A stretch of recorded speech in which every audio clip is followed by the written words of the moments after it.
You're listening to WQEE 99.1 FM, The Key in Noonan, Georgia, home of Braves Country with Mac McGee and the Armchair Quarterbacks, weekdays, 3 p.m. Eastern to 5 p.m. Eastern, right here on The Key and YouTube.com at Braves Country. Tom has been a teacher for over 40 years. One day, I think one of the students had asked the question and he didn't remember the answer. And I also noticed that he was letting his class out earlier than they were supposed to let out. I was really starting to worry. Levi and I talked about how it would change our lives, but he was there beside me. When something feels different, it could be Alzheimer's. Now is the time to talk. Visit alz.org/ourstories to learn more. A message from the Alzheimer's Association and the Ad Council. Hey folks, this is Mark White with The Mark White Show, and you can tune into The Mark White Show every Saturday from 11 a.m. to 12 p.m. right here on Rock 99, WQEE The Key, the home of Southern sports and talk. Are you looking for a reliable dental practice that not only cares about your teeth, but is friendly to work with? How about one that offers great deals and new patient promotions? Well, your search is over. Most Valuable Smiles in downtown Eatonton, Georgia is committed to giving you the biggest and brightest smile. Right now, get a $99 new patient special, including x-rays and exam. Maybe you're looking for veneers. Most Valuable Smiles veneer special includes one free veneer with every 5 purchased. Or get that bright white smile you've always wanted by taking advantage of an exclusive $100 off Zoom whitening treatment when you book today. And don't forget that 2022 is almost over. That means most insurance policies will reset by the new year, and to avoid losing that extra money, you need to use it or lose it. Book an appointment today with Most Valuable Smiles in downtown Eatonton to lock in these exclusive deals. Call 706-623-0318 or visit mostvaluablesmiles.com. Enjoy sun-drenched days, epic stays, and plenty of room to roam in Greater Fort Lauderdale. Our hotels, attractions, and restaurants have taken the Visit Lauderdale's Safe and Clean pledge so you can relax and explore with confidence. When you're ready for that well-deserved staycation, our 23 miles of golden beaches await. Find wide-open spaces to hike, bike, kayak, and paddleboard. Visit your favorite attractions, then dine out in style in dining rooms or al fresco on waterfront patios. Learn more at sunny.org. It all starts with just one thing. When recycling, rinse out jars and cans, and avoid recycling wax paper or paper soiled with food. This will reduce recycling contamination. Find tips and more at onethingus.com. What's your one thing? Hey sports fans, The Key has a brand new show. Braves Country is coming your way weekdays 3 p.m. Eastern to 5 p.m. Eastern. Drive time on WQEE. Braves Country is a Southern sports talk show with Mac McGee and the Armchair Quarterbacks. We'll be talking the Atlanta Braves and Major League Baseball, along with everything important to sports fans in Braves Country. The SEC, ACC, Big Ten, and the National Football League, and the big sports news of the day. That's Braves Country with Mac McGee and the Armchair Quarterbacks. Weekdays, 3 p.m. to 5 p.m. right here on WQEE The Key, 99.1 FM, and simulcasting on youtube.com/at Braves Country.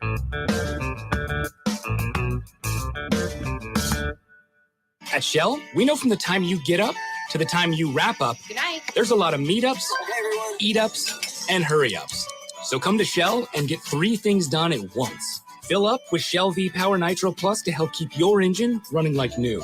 Save up with the Fuel Rewards program and never pay full price for gas again. And snack up with in-store rewards to save even more at the pump. Make the most of the stop you need to make with Shell and engines that continuously use Shell V-Power Nitro Plus premium gasoline. See full terms and conditions at fuelrewards.com. That's the sound of NyQuil Severe hard at work. NyQuil Severe is the best sleep with a cold medicine. No tossing and turning, just rest and recovery. So you're ready to take on tomorrow. For powerful relief of your worst cold and flu symptoms, try NyQuil Severe. The nighttime sniffling, sneezing, coughing, aching, stuffy head, best sleep with a cold medicine. Use as directed. Keep out of reach of children. Hey Braves fans, thank you for listening to Braves Country Baseball.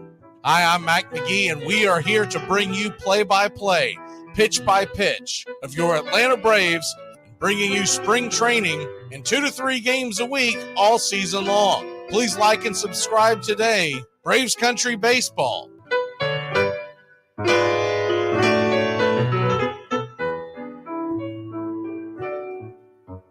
Winter is the perfect time to start planning for your healthy, pest-free spring lawn with True Green, America's #1 lawn care company. True Green's science-based approach and local expertise will help give your lawn the year-round care it needs to be thick and weed-free. Go to truegreen.com. Just call 866-946-5956 or go to truegreen.com today and get a lawn to be proud of. Hey, sports fans, it's Rod Peterson here, host of The Rod Peterson Show, inviting you to join us daily for 2 hours of Atlanta's funnest sports talk right here on WQEE. I say fun because it is. You've never heard a show like it because we make the listeners a part of the show every day between noon and 2 p.m. Eastern. You'll hear plenty of the best sports talk, including the latest on the Falcons, the Braves, and more. And who knows, you might even hear you. That's the Rod Peterson Show, daily at noon, right here on WQEE 99.1 FM. It's the best in sports and entertainment, and get locked in and locked down with Rhino Radio Penitentiary, 7 a.m. to 10 a.m. with your host, me, Ryan O'Neill, each and every morning, right here with the best in sports and entertainment, all the way from professional sports to college sports to River Dragons hockey and everything in between, including some of the very best local and national guests. It's the Rhino Radio Penitentiary, 7 a.m. to 10 a.m. Monday through Friday, right here on 99.1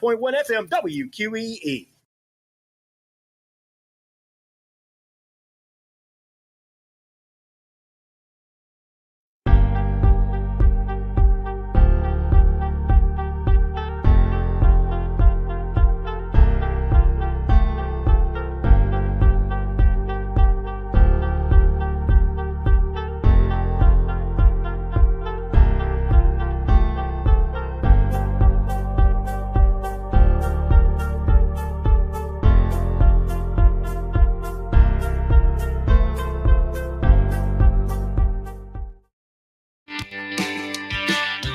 Hey, sports fans. Weekdays, 3 p.m. Eastern to 5 p.m. Eastern. Drive time on WQEE. Braves Country is a Southern sports talk show with Mac McGee and the Armchair Quarterbacks. That's Braves Country with Mac McGee and the Armchair Quarterbacks. Weekdays, 3 p.m. to 5 p.m. right here on WQEE 99.1 FM. You're listening to WQEE 99.1 FM, The Key in Noonan, Georgia. Armchair. You're listening to the Armchair Quarterback Sports Radio, #1 sports station. Good afternoon, and this is your Armchair Quarterbacks Sports Flash. Cleveland's defensive end, Jadeveon Clowney, said he apologized to teammate Myles Garrett after reportedly saying that he likely wouldn't be returning to Cleveland because the organization favored Garrett over him. According to Cleveland.com, Clowney said last week that he was 95% sure he wouldn't be re-signing with the Browns because they were, quote, trying to get Garrett into the Hall of Fame instead of winning games. Travis Kelce and Justin Jefferson are unanimous choices for the Associated Press's 2022 NFL All-Pro team. Sauce Gardner is the first rookie cornerback selected in 41 years. Chiefs Kelce and Vikings Jefferson received first-team votes Friday from all 50 members, the nationwide panel of media members who regularly cover the league. Kansas City's quarterback Patrick Mahomes, 49ers edge rusher Nick Bosa, and the Chiefs defensive lineman Chris Jones each got 49 of 50 votes. The Chiefs and Niners led the way with 4 players on each first team. LA Chargers wide receiver Mike Williams has a small non-surgical fracture in his back and is expected to be sidelined for 2 to 3 weeks. Barring a Super Bowl run, Williams' season is likely over. Chargers travel to Jacksonville to take on the Jaguars Saturday night, 8:15 kickoff. LA is a 1.5-point favorite. 36-year-old outfielder Andrew McCutchen is returning to the Pittsburgh Pirates. The 2013 NL MVP, when he was in Pittsburgh, has agreed to a one-year deal for $5 million. A summer of milestones is likely ahead for McCutchen, who needs 52 more hits to achieve 2,000 in his career, 8 more doubles for 400, and 13 home runs to reach 300. Five-star defensive back and the number 26 overall player in the 2022 class, Jaheim Singletary enters the transfer portal and is leaving Georgia. While arbitration news in Major League Baseball, the ones of note, Padres and Juan Soto have agreed to a $23 million deal for 2023. Phillies and Rhys Hoskins, $12 million. Dodgers and Walker Buehler, $8 million for this season. Jack Flaherty of the Cardinals agrees to $5.4 million. And your Atlanta Braves get agreements from Dennis Santana to a $1 million deal and AJ Minter to $4.3 million, while Max Fried is expected to be around 12. And that's your Armchair Quarterback Sports Flash. Stay tuned for Braves Country right here on WQEE 99.1 FM, The Key in Newnan, Georgia, simulcasting on youtube.com at Braves Country.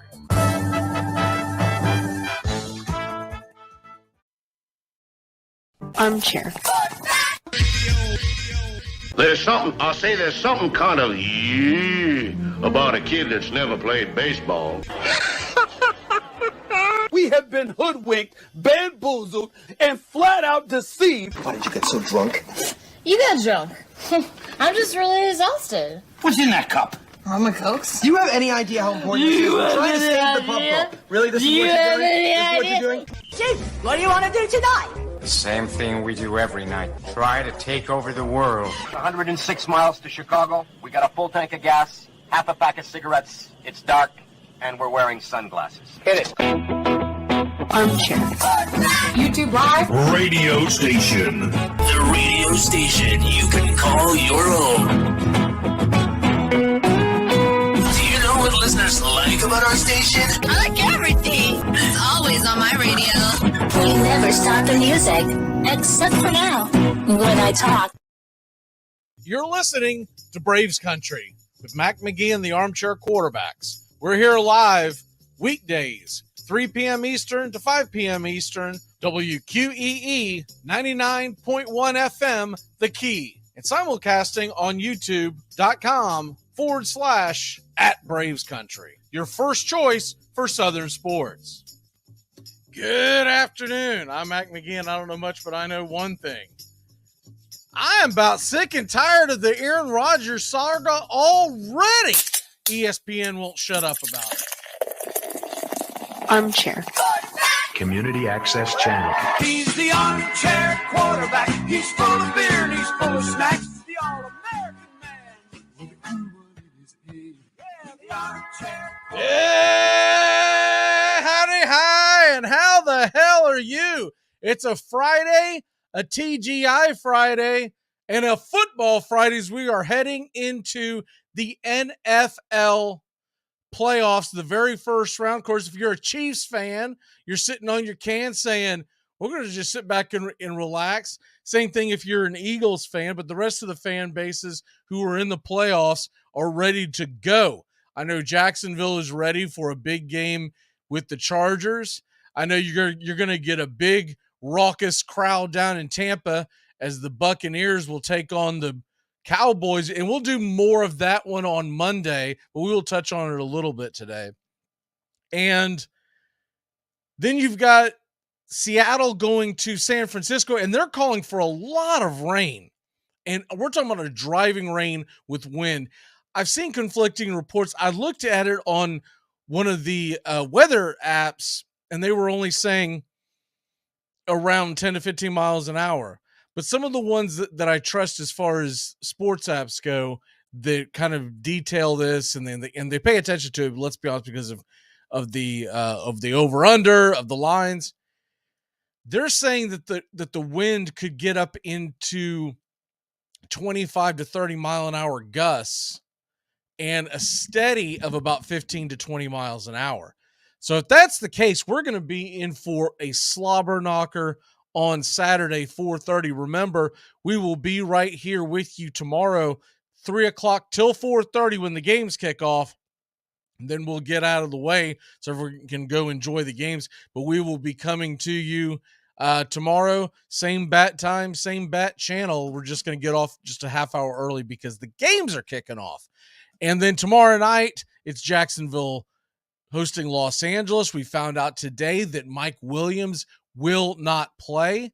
They're saying that he has a slight fracture in his back, which I don't know how you have a slight fracture in his back, but they're saying it's a non-surgical fracture, and they're expecting him to miss about 3 weeks. So essentially, unless the Chargers make a run into the Super Bowl, Mike Williams playing last week when they had nothing to gain was a huge error, and it's all on Brandon Staley. And if they get knocked out in the first round, I kind of suspect that the Chargers are going to look elsewhere. He's going to have to make a run to save his job because he's done everything he can to continue to shoot himself in the foot. And that team, that fan base, expects more, to be honest. I mean, when you've got a team that is, first of all, the defense is very talented. They went out and they made the big trades in the offseason. You got Mack, you've got Derwin James, and then you got Bosa, and then the offense itself. I mean, we're talking about perennial Pro Bowlers that are going to be Keenan Allen, Justin Herbert, and Austin Eckler alone should get you to the middle rounds of the NFL playoffs. And the defense has a lot of talent as well. So I believe Jacksonville is going to upset them. Right now, Los Angeles is about a 1.5 to 2 point favorite, depending on what card you're on. And I think Jacksonville is going to pull off the upset. I think the place is going to be rocking tomorrow night in Jacksonville. It's going to be a little chilly. It's going to be in the 40s at kickoff, which doesn't play into either team's hand because both teams are warm weather teams. So I don't think that helps. It does look like it's going to be clear, but you're going to get what I hope is an old-fashioned shootout between Trevor Lawrence and Justin Herbert. That should be a lot of fun. And Al Michaels is going to be on the call. For people that have kind of missed that and or forgotten about it because you kind of put it in your back of your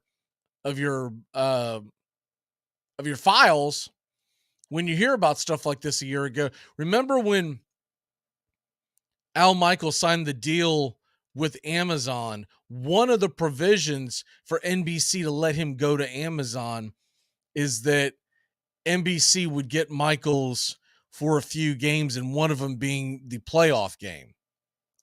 And I believe I could be wrong, but I believe that is in play for the next few years because he was asked whether or not he had any assignments coming up, and he said, as far as he knows, between Amazon and NBC, though they can't call on him to do this and that, he is what he calls Rip Van Winkling it, and we'll see him in August. Now, Amazon might do something with him. We'll see what happens with that, but that'll be your Sunday game, and that should be a lot of fun. Cincinnati Bengals fans, the news of T. Higgins is good, but not great. He is sick, but they do expect him to play. So he's got till Sunday night to get that straight. Little Braves news, nothing earth shattering. They're just wrapping up and signing their arbitration, which all the teams, there's a lot of arbitration deals coming across today. Won't have time to get into them. And honestly, none of them are newsworthy because it's very, very rare that there's some problem with the arbitration process. Now, last year, it kind of dragged out because of the lockout. By the time they came in, they punted it until the middle of the season. But essentially, all the guys for the Braves are signed. They have a few that are not. I'll get into that in 1 second. Braves did come to an agreement with Dennis Santana. Remember, he was a part of the deal that during the offseason from the Rangers, if you remember, it was Colby Allard and Santana. So he got a 1 year, $1 million deal, which is just above the minimum wage in Major League Baseball nowadays. By the way, Dolphins fans, Raheem Mostert was not seen practicing again. So I don't think he's going to play. And you're not going to have Tua, you're not going to have Raheem Mostert. It's going to be a big, big problem going forward. And then to top that off, you've got the Dodgers. By the way, they did come to agreement with Will Smith, the catcher, not Will Smith, our previous closer in Atlanta. And what are some of the other ones of note that I did not put in the sports flash? By the way, 76 days till opening day. The Braves had a couple more deals. One of them was, well, first of all, AJ Minter got wrapped up. Lucas Luque, which is the reliever that came from the Yankees, Joe Jimenez, and Max Fried. Those are the three that remained unsigned. I believe I saw that Jimenez actually signed shortly before I came on the air. Let me check that. Yes, he did. Joe Jimenez, 1 year, 2.7 contract. Woodruff signed with Milwaukee. Hader with the Padres. Not like I said, none of this stuff is earth-shattering because none of them were free agents. Juan Soto, $23 million. But all these guys are they're at the end of their first contract periods, and which usually lasts about 6 years, and they are at the end or they're in the middle of it, and until they become a free agent, this is the process that goes on. Basically, if you're not familiar with it, the team and the player have an idea of what the player is worth, and you can kind of look at the projections to kind of get an idea. And without boring you to tears on it, if the team and the player go ahead and come up with the numbers, say, you know what, we're good, let's not go to arbitration, then we go.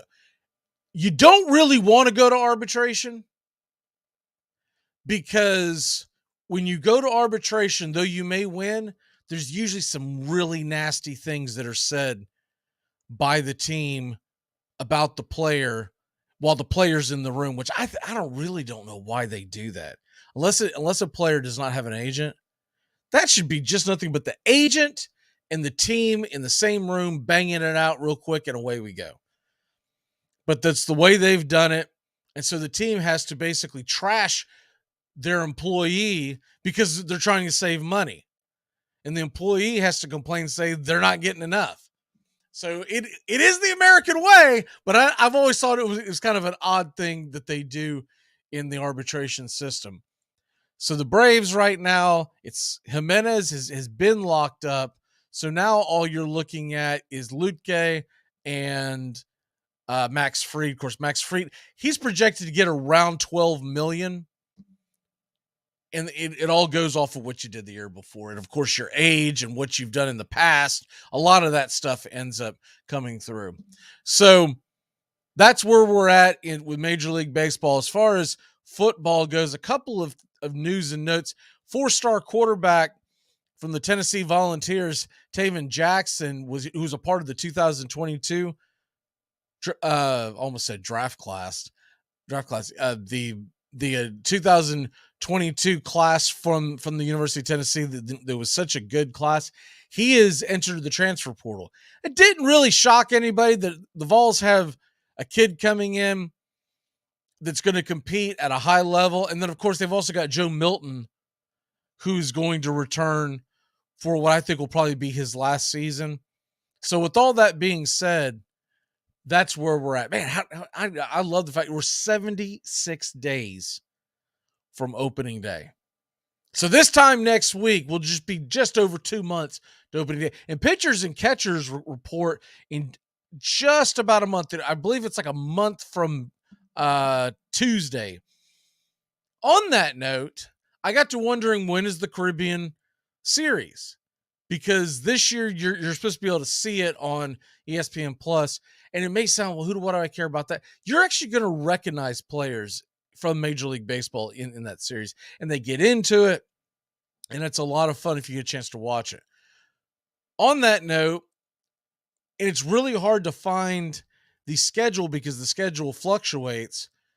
But I ran into on the MLB.TV, if you're a subscriber to that, you can watch the Dominican series.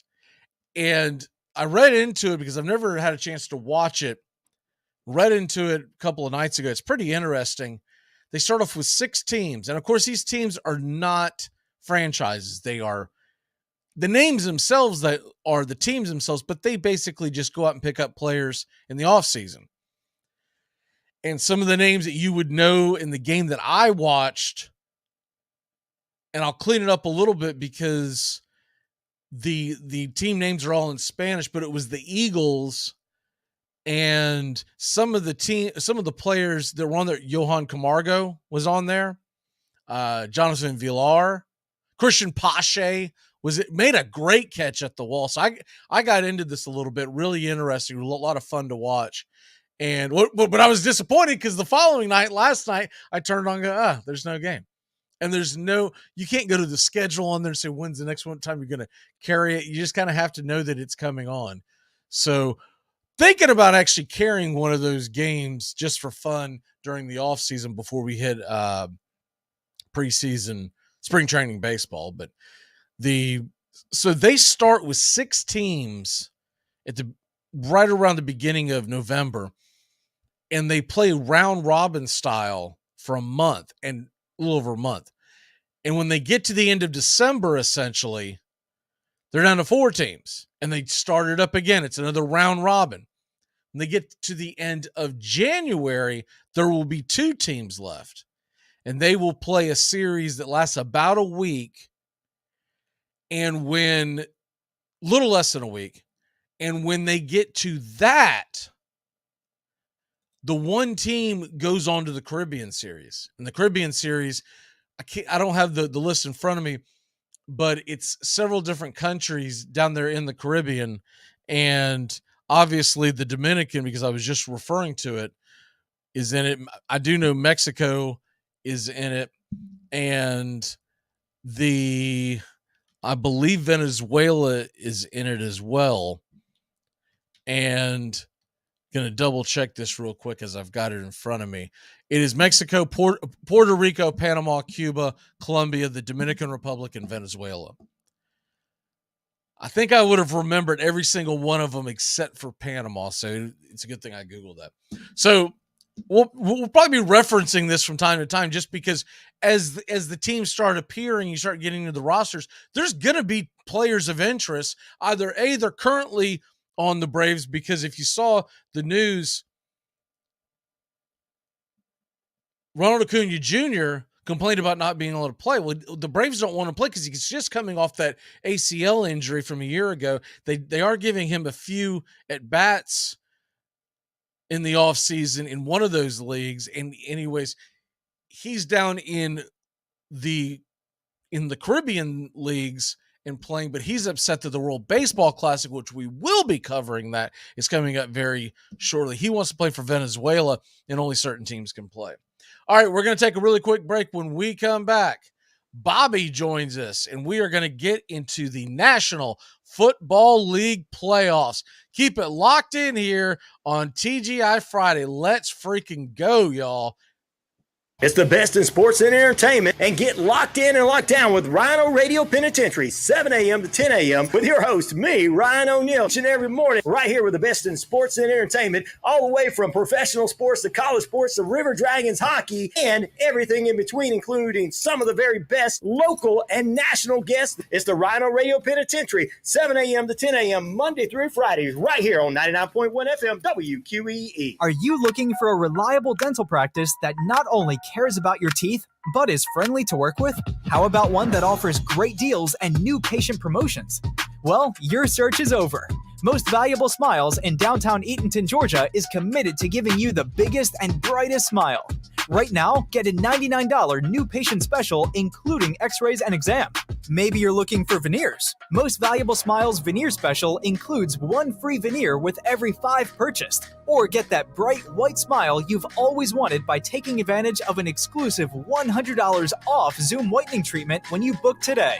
And don't forget that 2022 is almost over. That means most insurance policies will reset by the new year, and to avoid losing that extra money, you need to use it or lose it.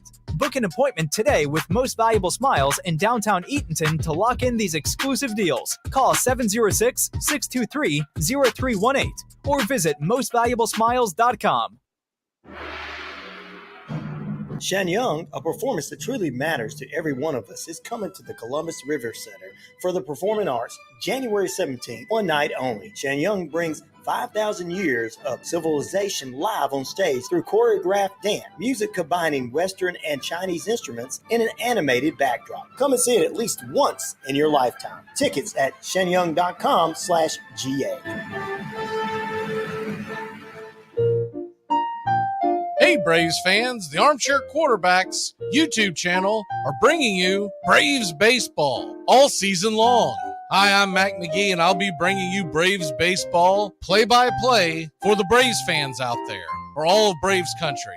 So pull up an armchair and join us for Braves Country Baseball, first pitch to last pitch, Tuesday and Friday nights, right here on the Armchair Quarterbacks YouTube channel.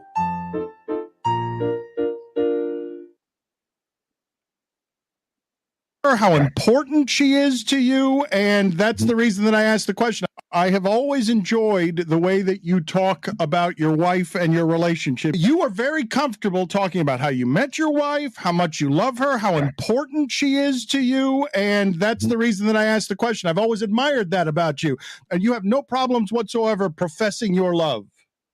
Well, the thing is, I got a new wife now. You know, me and Bianca didn't make it. Things just got a little awkward there. So let me be the first on this show to congratulate you on the new wife, you know? Let's talk tailgating. Yeah. Welcome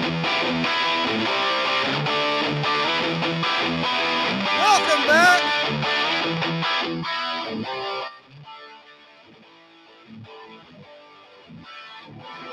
Joining us is Bobby. So, you want to know where that was coming from? The Dan Levitard show had Will Wolford, the old defensive tackle, on the show. And I guess Will Wolford had been going on the show for years. And Levitard introduced him to the show because it was much longer than that, but blathers on about how he loves the fact that they were a pillar of love. And the fact that, you know, he's not ashamed to tell everyone how much he loves his wife and stuff. And Will Wolford goes, yeah, we didn't make it. I'm actually married again. And his sidekick on the show to come in goes, well, that was awkward. Welcome on the show is Bobby Schneider. How the hell are you, sir? I'm doing great. I'm looking forward to a full weekend of playoff football. I'm excited for that and hoping for some good games. Yeah, let's go ahead and just dive right in. The first AFC matchup is obviously Jags versus Chargers. Before we get into that one, I just want to get one out of the way. Actually, when you're talking about the AFC, you almost want to get two out of the way. But one that has no shot, I believe, in being competitive at any stretch of the imagination is Skylar Thompson and what looks like it's going to be the Raheem Morris-less Miami Dolphins going into Buffalo, taking on all that mojo of the Bills. I'm gonna just assume that Hamlin's gonna be doing like the coin toss at midfield. Like the crowd's just gonna be going bananas. And here comes Skylar Thompson, Mr. Check Down Charlie himself, trying to go in there. They're now a 2-touchdown favorite. And I mentioned it way earlier in the week when it was 6.5. If you like the Bills, you better get on them now. And sure enough, I don't know if 2 is worth a touchdown, but that offense definitely does not go. Look, even at the 14-point spread, I still have the Bills covering. I think they blow the doors off the Dolphins here. Skylar Thompson is not a good quarterback, with all due respect. And, you know, like you said, the Bills have that mojo. What's up? There is no respect due. He hasn't done it. Fair. I'm not going to – as a person, respect to him. But as a football player, it ain't there. But, yeah, I think the Bills blow them out. They're rallied behind DeMar Hamlin, obviously, and I think that's going to have a lot of impact on how they play, as it did last week. I don't think it's going to be close at all. I have it in my notes as a 25-point win for the Bills, and honestly, I think they do. Now the over. What about the over? What's your take on that? I would take the over at 43.5, just because of the Bills. I think the Bills, I'm not going to say they'll get there alone, but they'll be a majority of that 43.5 points. I think they put up about 35 plus on them. So you think it will get to 43, 44 points? Because the only thing that I'm concerned with is the Bills run away and hide, and then they just take the air out of the ball, and the final something like 31-7, 31. That's possible. I think the Dolphins will get a couple, maybe a garbage time touchdown here, a couple field goals, who knows. And I think that'll be enough to push it over. But I think the Bills will have 35 plus. I'm sticking with that prediction. So because of that, I think they'll get their end of the job done. And I think the Dolphins will score some garbage time points. All right. So what about we move on from there? I'm with you. I just think it's going to be a blowout. I'll be shocked. I'm not even planning on. Wife and I have already decided to get some things done during that game. I'm like, I'll catch it in the fourth quarter. I'll have it on because we're doing some housework. But unless it is like compelling, I don't even see me looking into it much. I'm going to keep it on in the background. We're doing like, the good old fashioned spring cleaning, which I know that might throw a guy like you up there in Tennessee off, but it'll be warm enough down here to do some spring cleaning. Getting ready for the Giants-Minnesota game. We'll get into that in a little while, but Saturday night is Jags-Chargers, and that's by far the best game in the AFC. So let's talk Bengals and Ravens real quick, and then we'll get into that one. I can see where Baltimore may be able to cover the spread, because it looks like Tyler Huntley is going to play, and they're going to, just slop it up and try to get as much of an ugly game as they can. But I don't see how they're going to be able to get enough points unless there are a lot of turnovers. I don't see how they're going to get enough points to be able to beat Cincinnati in Cincinnati on Sunday night. Absolutely not, especially with Huntley at quarterback. Even if Lamar was playing, I wouldn't give him too big of a chance. The Bengals are just a much better team. I think Bengals are going to get out early scoring. I think they'll jump out to a big lead, and I think by the third quarter they'll probably be having some guys rest. I think the Bengals cover. I think it's a blowout, and I think both the Bengals and the Bills will be looking forward to getting out to big leads early so that they can rest their guys going into their matchup next week. Well, and you know what stinks about this whole thing? Why did they put that on Sunday night? Mm-hmm. Yeah, so one of the worst games of the wild card last week. I just assumed one of the better matchups would be Sunday night. Mm-hmm. And I understand that NBC ended up getting the pick of the litter on some of these games, and that's how they got the Jags-Chargers game. Why is that not the Sunday night game? I mean, if you're going to have a Saturday night game, I guess you could go. My only question is, were they hedging their bets to try to see if they could get Lamar Jackson in that game? And now it's a wash. He's obviously not playing.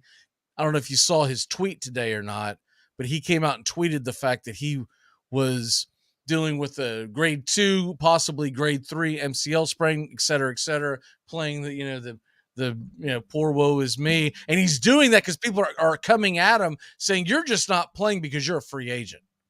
And well, he's not really a free agent. He can still be franchised, but you didn't get your contract, so you're not playing, yada, yada, yada. So he feels like he has to go back and, defend what he's doing, which I don't think he really needed to do that. I do believe that if he had a contract, he probably guts it out, but I don't believe he's 100%. I believe he's probably banged up, and he knows it's going to cost him a lot of money if he goes out there and makes it worse. So I kind of understand where he's coming from. But that game, when we were doing the predictions, I felt like that game should have been Saturday afternoon, right? Mm-hmm. That's the one, and this is before we knew about Tua. So now we go Jaguars, and we go Titans. I'm sorry, Chargers. Chargers. That was last week. Yeah, That was the disaster that was last week. Yeah. Jaguars versus the Chargers, and now Mike Williams. The news that came out is that Mike Williams will not play. Fractured vertebrae in his back, and is out basically unless they make the Super Bowl. He's done for the season. Mm-hmm. And that was a big blunder by Brandon Staley. I don't know what was going through his head playing him in Week 18. In fact, I don't know why he played any of the starters. They had the 5 seed locked up. They couldn't go up or down. It didn't matter. I don't know what he was thinking. That's the problem. Is I don't think he thinks very often. No, he doesn't. And that dates back to last year as well, the decision that cost them the playoff spot. He looks to be a disaster of a head coach. I really don't think he's going to survive this either. I think it's going to get him fired, especially if they lose on Saturday night. I mentioned it in the opening during the batting practice of the show, the fact that he's got one of the most talented teams in football, and he spit the bit and didn't make the playoffs last year, and he's probably not going to get past the first round this year. And if he does, they're going to get blown out by their division rival next week. Mm-hmm. I'm with you there. I think there's no excuse for Brandon Staley. But as a Cardinals fan, I'm holding out hope that he keeps his job through this offseason. Because if that job opens up, that's the prime destination. And we'll probably be out on our guy, Sean Payton. So I'm really hoping he – I'm telling you right I don't know. I'm holding out hope. I know you are, and I get it. But at the same token, DeAndre Hopkins wants out. So what little chance you had of actually doing that and making the run, I think is over. And I know you don't want to hear that. I know you're sitting there going, what are you? I'm looking at the other options right now, and I think assuming if that Chargers job stays closed and Staley keeps his job, I think it comes down to us or the Broncos. And I know the Broncos, they haven't been good this year, but there's a little bit of hope there left that Russell Wilson can get back to his old self. So I could see why he might take that job. But if it comes down to the two of us, I think there's a chance that we still get him. Between who? Us and the Broncos. Oh, yeah, the Broncos. Yeah, I mean, they're so hamstrung with the Broncos. I don't even know why you would even if I'm the Broncos, I go out and get some up and coming quarterback guy that can try to fix the offense, and you're basically putting a place pin for the next head coach in about 2 seasons. Yeah. Yeah. Mm-hmm. Broncos I don't see happening, but I think Sean Payton is not going to come to. Why would you come there and do? Sean Payton is a guy that wants a quarterback who's all in, and he does not have that if he ends up going with Kyler Murray. And I don't think he has that if he's going with Russell Wilson either. I mean, Russell Wilson may be all in technically, but part of my reason I think Peyton likes Kyler is because there's been plenty of videos, and even from this season, of him gushing about Kyler. He was talking on Colin Cowherd's show about how he would use Kyler if he was the coach, and I think he has that respect. I can see why he may have a personality issue with Kyler, but if that's something that could be worked out in interviews and stuff, then who knows? I still think there's a chance. Vegas likes us. He's a close favorite to be our next head coach. Vance Joseph in second. The season's not over yet, and there's going to be at least one coach, if not two, fired after the postseason. Who do you think? Possibly Chargers, possibly Cowboys? Is that what you're thinking? Staley, the Cowboys. He's got a very good relationship with Jerry Jones.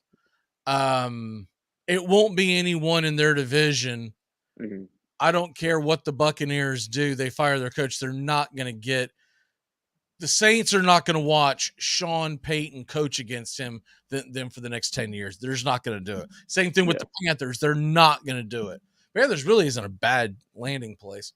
I mean, I'll be honest with you. If I'm the New York Jets, I would have fired Saleh and went after him.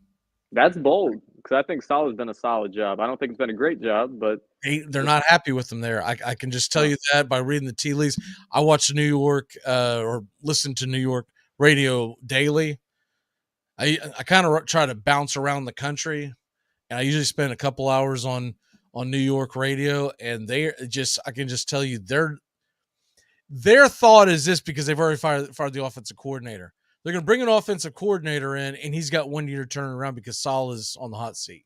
Well, what offensive coordinator are they going to get, right?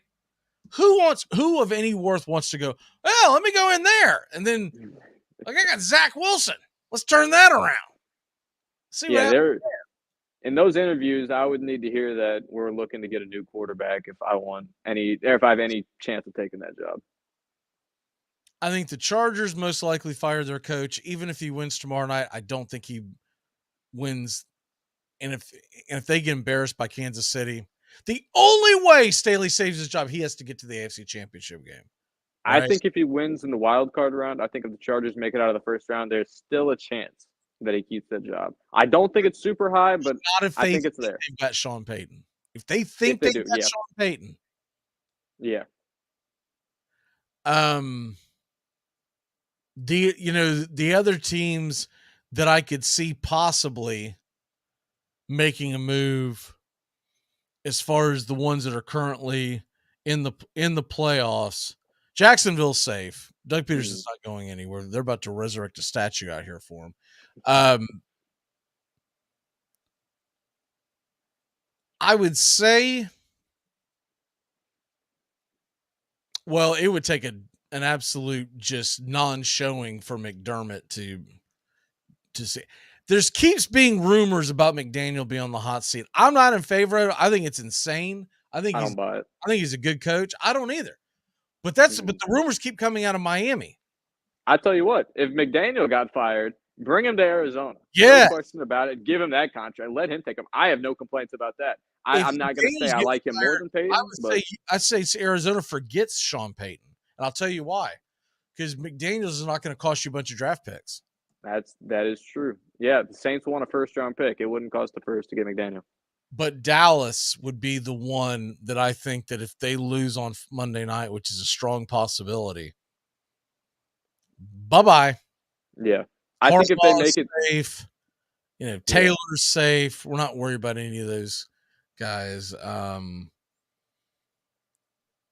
Minnesota and the Giants, no one there is getting fired. So those are the two big ones, would be the Chargers and the Cowboys.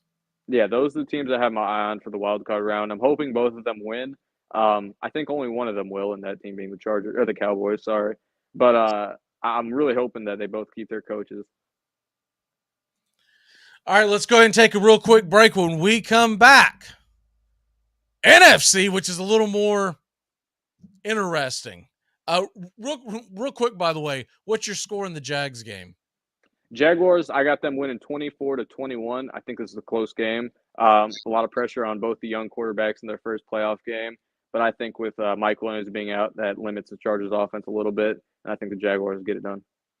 Yeah, that over scares me a little bit. It's like 46.5, 47.5, depending on the book. Mm-hmm. I'm not everything out there tells you it could be a shootout, which is what I hope. I hope we get an old-fashioned AFC quarterback shootout.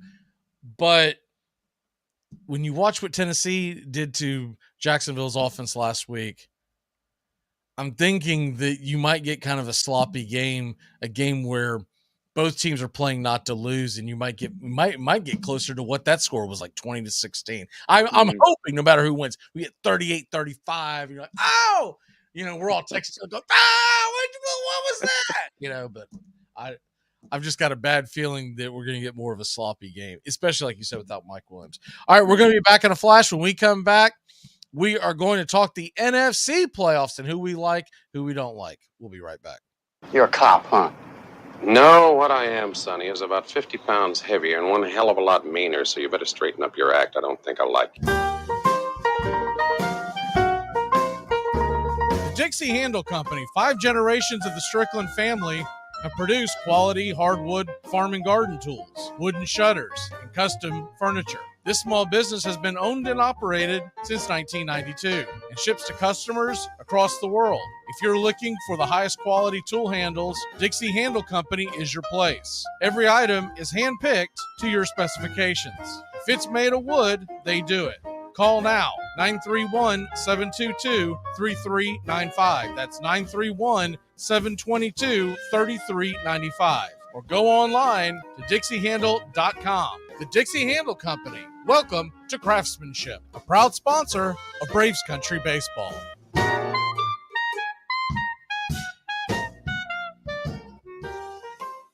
It's the best in sports and entertainment, and get locked in and locked down with Rhino Radio Penitentiary, 7 a.m. to 10 a.m. with your host, me, Ryan O'Neill, each and every morning, right here with the best in sports and entertainment, all the way from professional sports to college sports to River Dragons hockey and everything in between, including some of the very best local and national guests. It's the Rhino Radio Penitentiary, 7 a.m. to 10 a.m. Monday through Fridays, right here on 99.1 FM WQEE.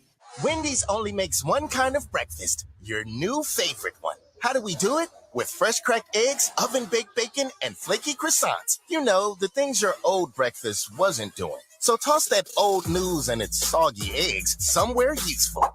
And get to Wendy's. A sausage, egg, and Swiss croissant, bacon, egg, and Swiss croissant, and honey butter chicken biscuit. Choose wisely. Choose Wendy's. The price and participation may vary at U.S. Wendy's.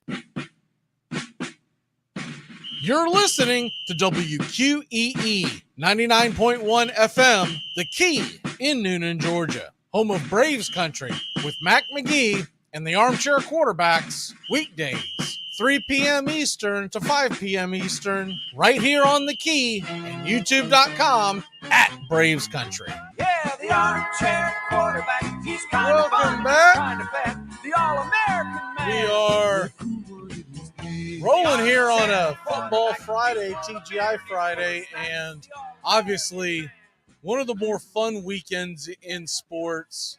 I'd say next weekend outranks it a little bit because you're going to get the one seeds, but this is a phenomenal weekend. Next weekend, what will we get? We'll get 4 games, right? Mm-hmm. If my math's right. Yeah, because you're going to get 6 winners and 2 are sitting off to the side. Yeah, so you get 4 games. So that's why, like, this weekend's becoming one of the more fun ones because even though you don't have the 1 seeds in there, you've got wall-to-wall football from Saturday afternoon at 4:30. Program reminder, we'll be on 3 to 4:30 tomorrow right here.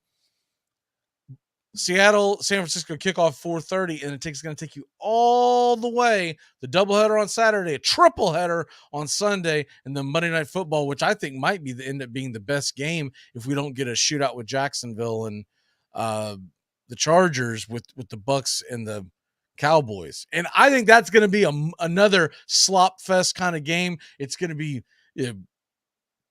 Brady checking down left and right, trying to go deep every once in a while.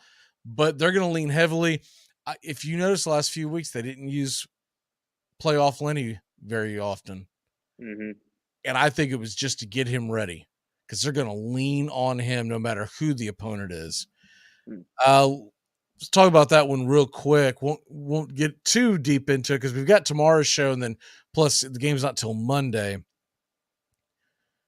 Right now, I'm leaning with Tampa Bay because they're the home team. Because it's Brady. And when you look at that statistic, what are the Cowboys? 0-7 against Brady all time? And then the more telling statistics, where is it? 1992 was the last time the Dallas Cowboys won a playoff game on the road. What? I don't know if you saw Mike McCarthy's strategy to get his team fired up was to show them pictures of when they're kids. And even if the players were even alive back then, of when they were babies, which was the last time they won a road playoff game. I don't know if that strategy will work, but that's how he motivated his players. He did what again?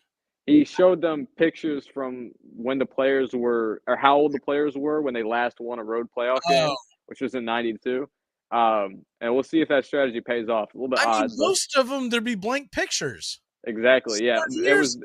It was the only ones that were alive when they last won. How old were you in 1992? Let's see, -11. Exactly. Like, that's my point. It's like, what is? You know what? That's a fireable offense. I'd fire him just for that. Well, Jerry Jones might be looking for any excuse to if he can I've get never Sean thought Payton. McCarthy was a good fit. I believe that McCarthy, honestly, is a good coach. And everyone wants to point to the one championship and how good his teams are. He had Aaron Stinkin' Rodgers in his prime. So let's just calm down with calling him a great coach, right? Mm-hmm. And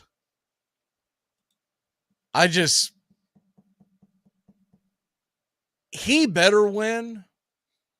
And I think he's got to get to the NFC Championship game. I think to secure his job, I think a wild card win gets it done.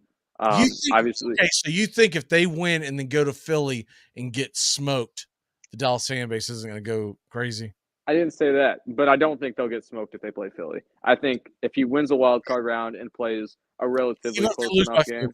You don't think the Cowboy fans are going to look? If they do, Jerry Jones ain't getting any younger, and he looks at it as this is Jerry Jones' last chance for a Super Bowl. It really is. You consider his age, and you consider where Dak Prescott and CeeDee Lamb and Zeke, he's got it like a 2, maybe 3-year window. Mm-hmm. I'm with you, and I think if they get smoked in the divisional round, maybe, but I don't think they will. I think if they make it past Tampa, I think they play a relatively close game against Philly. I don't think they win. I'd give the Eagles maybe a touchdown win, but it won't be a blowout. Well, we will revisit this because he's not going to get past Philly. Mm-hmm. So when they lose to Philly, we'll revisit this because I'm just getting the feeling from listening to a lot of the stuff that comes out of Dallas radio. It seems like that they believe this team is too good to lose to Tampa and is good enough to beat Philadelphia. I think there's a chance they beat Philadelphia. If I had to bet on either team to win, I'm taking the Eagles. I'm taking the Eagles, but anything could happen. There is a chance, but there's not much of a chance. The only thing that helps them is that Jalen Hurts didn't look too good in his last game after taking 2 games off, and then he's not going to get a rhythm again because they took another week off. So yeah, Sirianni's got to find a way to keep him sharp during the bye week. Absolutely. And I don't think there's any way on God's green earth, if they get matched up with San Francisco, that they can beat them. No, I think the 49ers will win the NFC. I think there might be a little bit of ups and downs with Brock Purdy throughout the playoffs, but I think that defense and just team as a whole is too well constructed to not win the NFC. I like San Francisco so far too, but I will say this: when you've got a rookie quarterback and there's other little things that can come into play, they are far from a shoe-in. One of the things that you don't want to see if you're a 49er fan is what the weather's being projected tomorrow. Yep. That plays into Pete Carroll. Mm-hmm. Smash mouth football in the driving rain. If it's as bad as there's a lot of times they sell us, and then I go, ape, and I put a bunch of money on the game on Wednesday, and then by game time, like where was this weather at? There was a game recently that I jumped all over. I remember it was a night game. I think it was the Bills game. Yeah, the Buffalo Miami game. Gonna be a blizzard. Yep. Everyone's getting snowed. I don't even know if they'll even play this game. Gotta watch out. Turn the game on after I jumped on the under. I go, oh my God, nobody's tackling anybody. Yep. That might as well have been 2-hand touch out there. Which is why I really wanted to see Tua play, because I wanted to see that shootout. Mm-hmm. I think it would have been a close game. I still would have given the edge to the Bills. Yes. But it would have been a much more interesting game because both of the games this year between the Bills and the Dolphins when Tua was playing have been interesting. I have the feeling that we're heading for a Chris Berman Super Bowl. I mentioned this yesterday. I know you're a little too young to remember this, but Chris Berman of ESPN, he's just on the, on their plus, what is it called? Countdown. Mm-hmm. You have to have the plus. It doesn't come on one of the normal channels. which really dumbfounds me. They can't put that on ESPN News on a Sunday night. Really? Yeah. We got to have pickleball on. But every single year in the 80s and 90s and 2000s, he always, and it became a running joke, but he always predicted the Buffalo Bills to play the San Francisco 49ers in the Super Bowl because those were his two teams growing up as a kid. Well, a good chance. That's a good chance. He got really close a couple of times, but if that happens, you've got to call it the Boomer Bowl. You've got to call it that. I mean, but you look at the other NFC matchups. So Seattle, San Francisco. I don't know about you. We'll definitely get more into this in the nooks and crannies tomorrow. But just from afar, if it ends up being a nasty, sloppy game, I still think San Fran gets it. But I'd be really concerned about taking the points. I'm with you. I have the same thing here in my notes. I think the 49ers win a close one, and I got the under in this one. I think Brock Purdy is going to make some mistakes. The weather will have Look an impact at you, on it. Squire, taking notes, bringing notes to it. I'm ready, man. I'm prepared. These old jackals can take some notes from you. Because me, I'm sure you've noticed this, but I've always got I'm old school legal pad. I flip it over, but I've always got it right in front of me. And it's always sitting right on a monitor that when I'm looking down, I can see news flash across in case something happens. But I keep waiting for this to turn into a whole little fire one day. my legal pad's gonna catch fire right on the monitor, and I'll be like, "We'll be back in a minute." Maybe. I just with that game. I like the under a lot. I'm iffy. I don't know if I would take Seattle, but I'm iffy. I sure wouldn't lay the points. 9.5 points with a rookie quarterback in bad conditions. Now, look, it could play into them, and CMC goes off like he did the last matchup with them. Mm-hmm. That's possible. But don't you get the feeling that Kenneth Walker is going to find his yardage as well and make this game just a little closer? I think he'll have a solid game, but I don't think it'll be enough to get him a win against that 49ers defense. That defense is scary for any team. I don't care how prolific your offense is.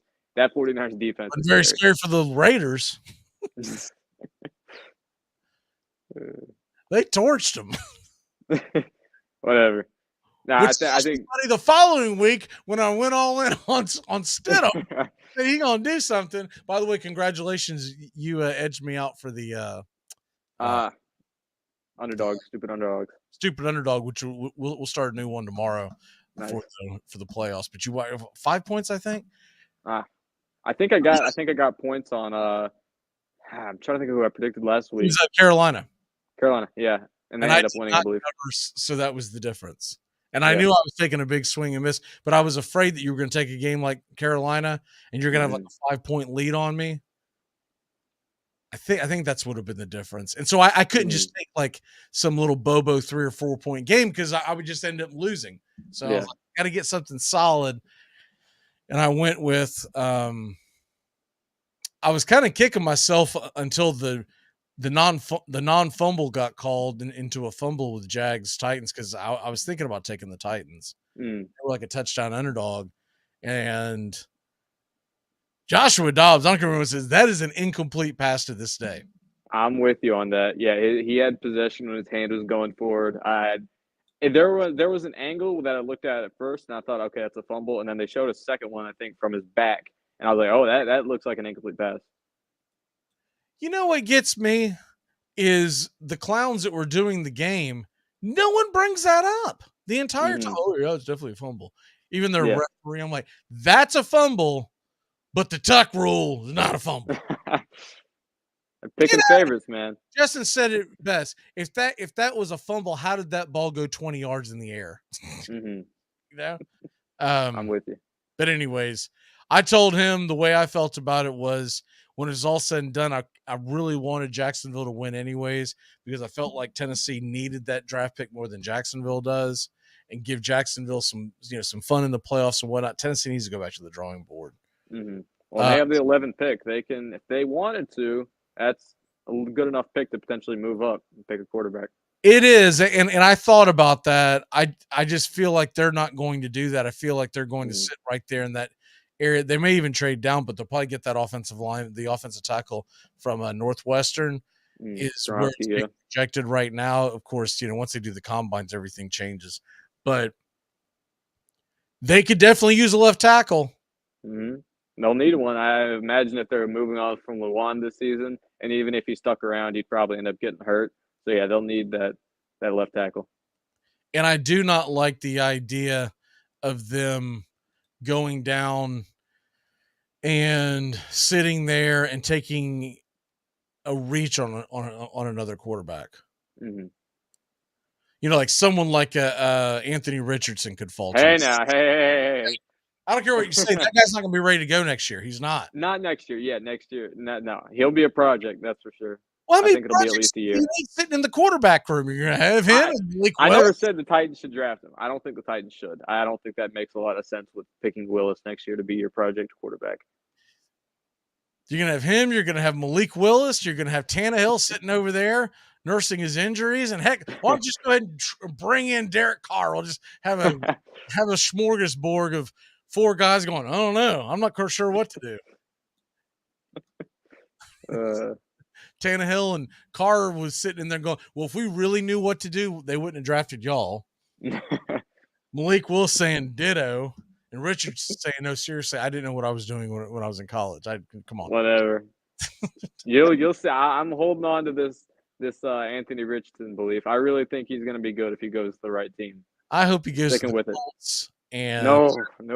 I hope he goes to the Colts and just gets absolutely roasted his entire career. Nope. I need him to go. Oh, there's a possibility that he could end up there. I'm hoping that the loser of Giants Vikings decides to make a move for a quarterback and they pick him. That's the ideal situation. Okay, Giants Vikings. That game is really interesting. It's one of my favorite games.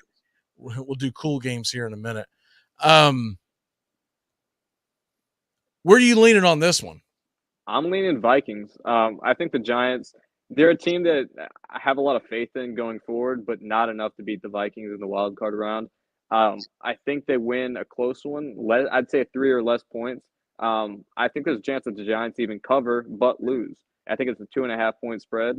I really think it's going to be one of the best games of the weekend, and the Vikings win a close one. But I think Daniel Jones is going to have a really good game. Daboll is going to have a perfect game plan, and they're going to go in there and shock them. Huh?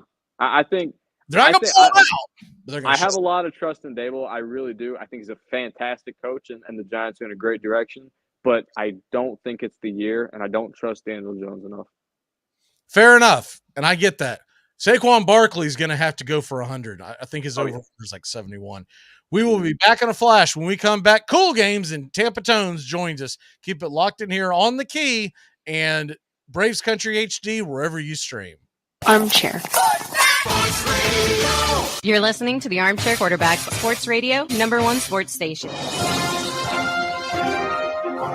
Good afternoon, and this is your Armchair Quarterbacks Sports Flash. Cleveland's defensive end Jadeveon Clowney said he apologized to teammate Myles Garrett after reportedly saying that he likely wouldn't be returning to Cleveland because the organization favored Garrett over him. According to Cleveland.com, Clowney said last week that he was 95% sure he wouldn't be re-signing with the Browns because they were, quote, trying to get Garrett into the Hall of Fame instead of winning games. Travis Kelce and Justin Jefferson are unanimous choices for the Associated Press's 2022 NFL All-Pro team.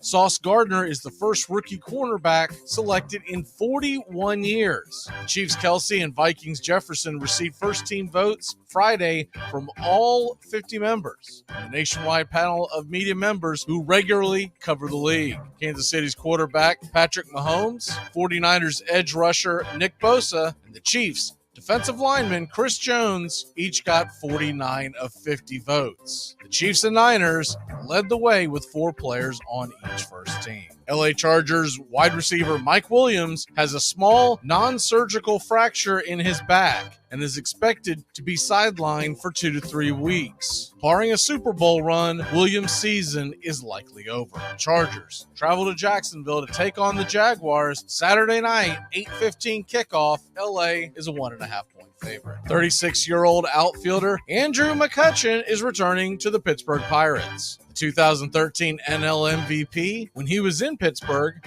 has agreed to a 1-year deal for $5 million. A summer of milestones is likely ahead for McCutchen, who needs 52 more hits to achieve 2,000 in his career, 8 more doubles for 400, and 13 home runs to reach 300. 5-star defensive back and the number 26 overall player in the 2022 class, Jaheim Singletary enters the transfer portal and is leaving Georgia. While arbitration news in Major League Baseball, the ones of note, Padres and Juan Soto have agreed to a $23 million deal for 2023. Phillies and Rhys Hoskins, $12 million. Dodgers and Walker Buehler, $8 million for this season. Jack Flaherty of the Cardinals agrees to $5.4 million. And your Atlanta Braves get agreements from Dennis Santana to a $1 million deal and AJ Minter to $4.3 million, while Max Fried is expected to be around 12. And that's your Armchair Quarterback Sports Flash. Stay tuned for Braves Country right here on WQEE 99.1 FM, The Key in Noonan, Georgia, simulcasting on youtube.com at Braves Country.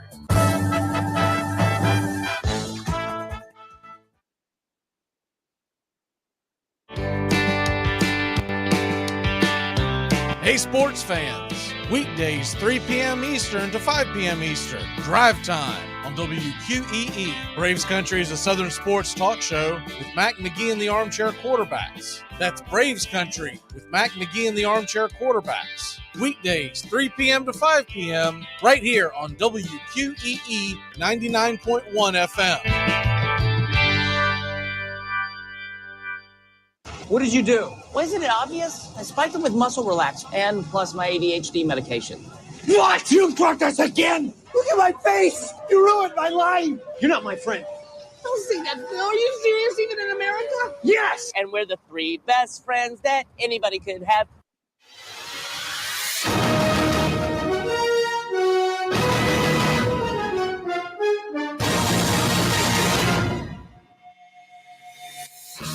All right, here we go.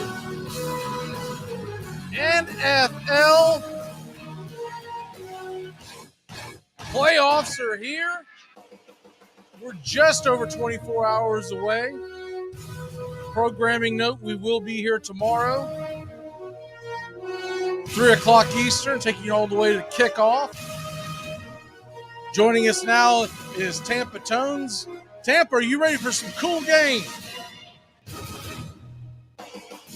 He is not ready. He's muted himself. I'm ready. Now I'm ready. I promise I'm ready. That wasn't a cool game that I just did, but now I'm ready. You look like Mike McCartney reacting to a blitz. Oh, a deer in the headlights. Yeah, everything's coming at you too fast. My apologies, gentlemen. It's a great honor to be here as always every Friday and to talk football. Can't wait. All right, so let's go ahead and get into it. If you're just hearing this for the first time, we basically go into a game and we decide if that game that weekend is something we would watch front to back, start to finish. If it's a game you'd be interested, you get fired up for. And just because it's a playoff game does not make it a cool game.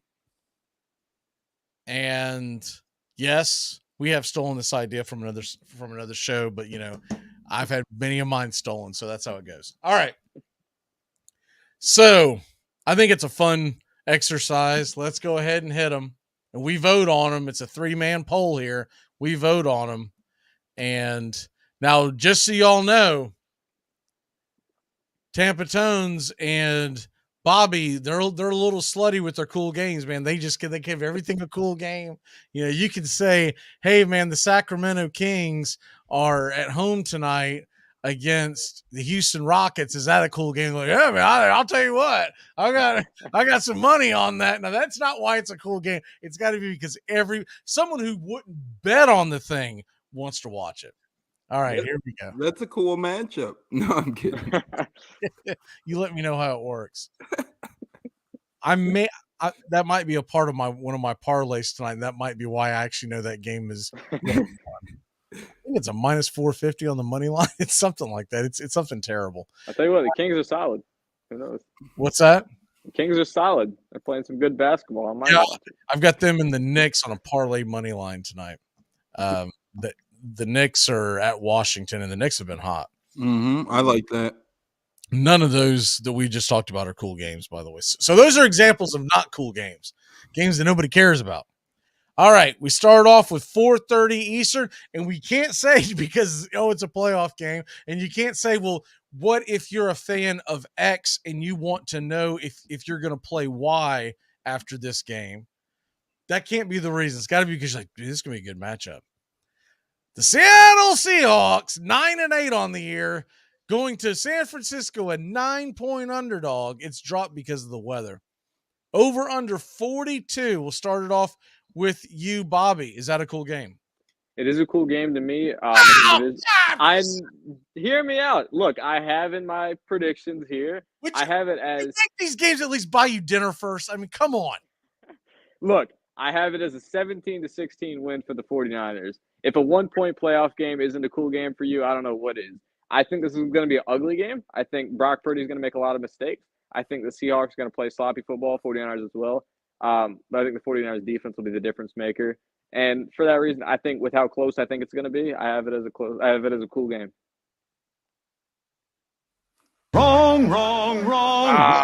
Whatever. Wrong. Let me enjoy my football. Let me enjoy my playoff football. You're wrong. This is a terrible game. This is an awful game.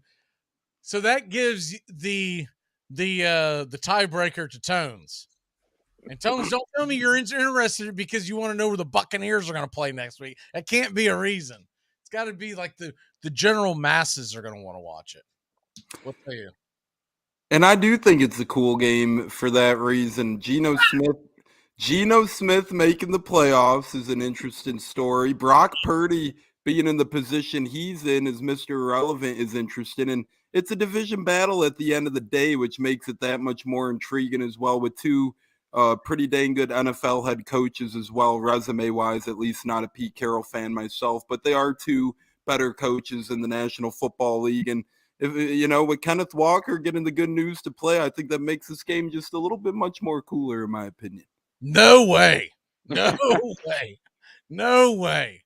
I'm not saying that I won't watch it. I'm saying it's not. You got to look at the big picture of, would your average fan watch this? And there's a reason why they put that on Saturday afternoon at 4:30. Well, they also gave. It should have been a different game. They also gave the Bengals Ravens a Sunday night game, so I don't put too much stock into that. That is because NBC had the last pick at that point, and they got stuck with it. And I don't understand what the reasoning was putting the big game on Saturday night as opposed to Sunday night. But I do know in years past, there have been years where the Saturday night game does get the bigger audience. Mm-hmm. I think it'll definitely get the bigger audience this year. You're not going to have Lamar Jackson. Let's go. Let's go ahead and skip ahead to that one. Baltimore, Cincinnati, since you brought it up. Ravens, Bengals, 12-4 versus 10-7. Sounds good on the outset. Bengals -8.5. Over under 40.5. It's a division rival game, just like the other one. So obviously that's not a criteria for me. All right. This time, Tones, you go first. Is that a cool game?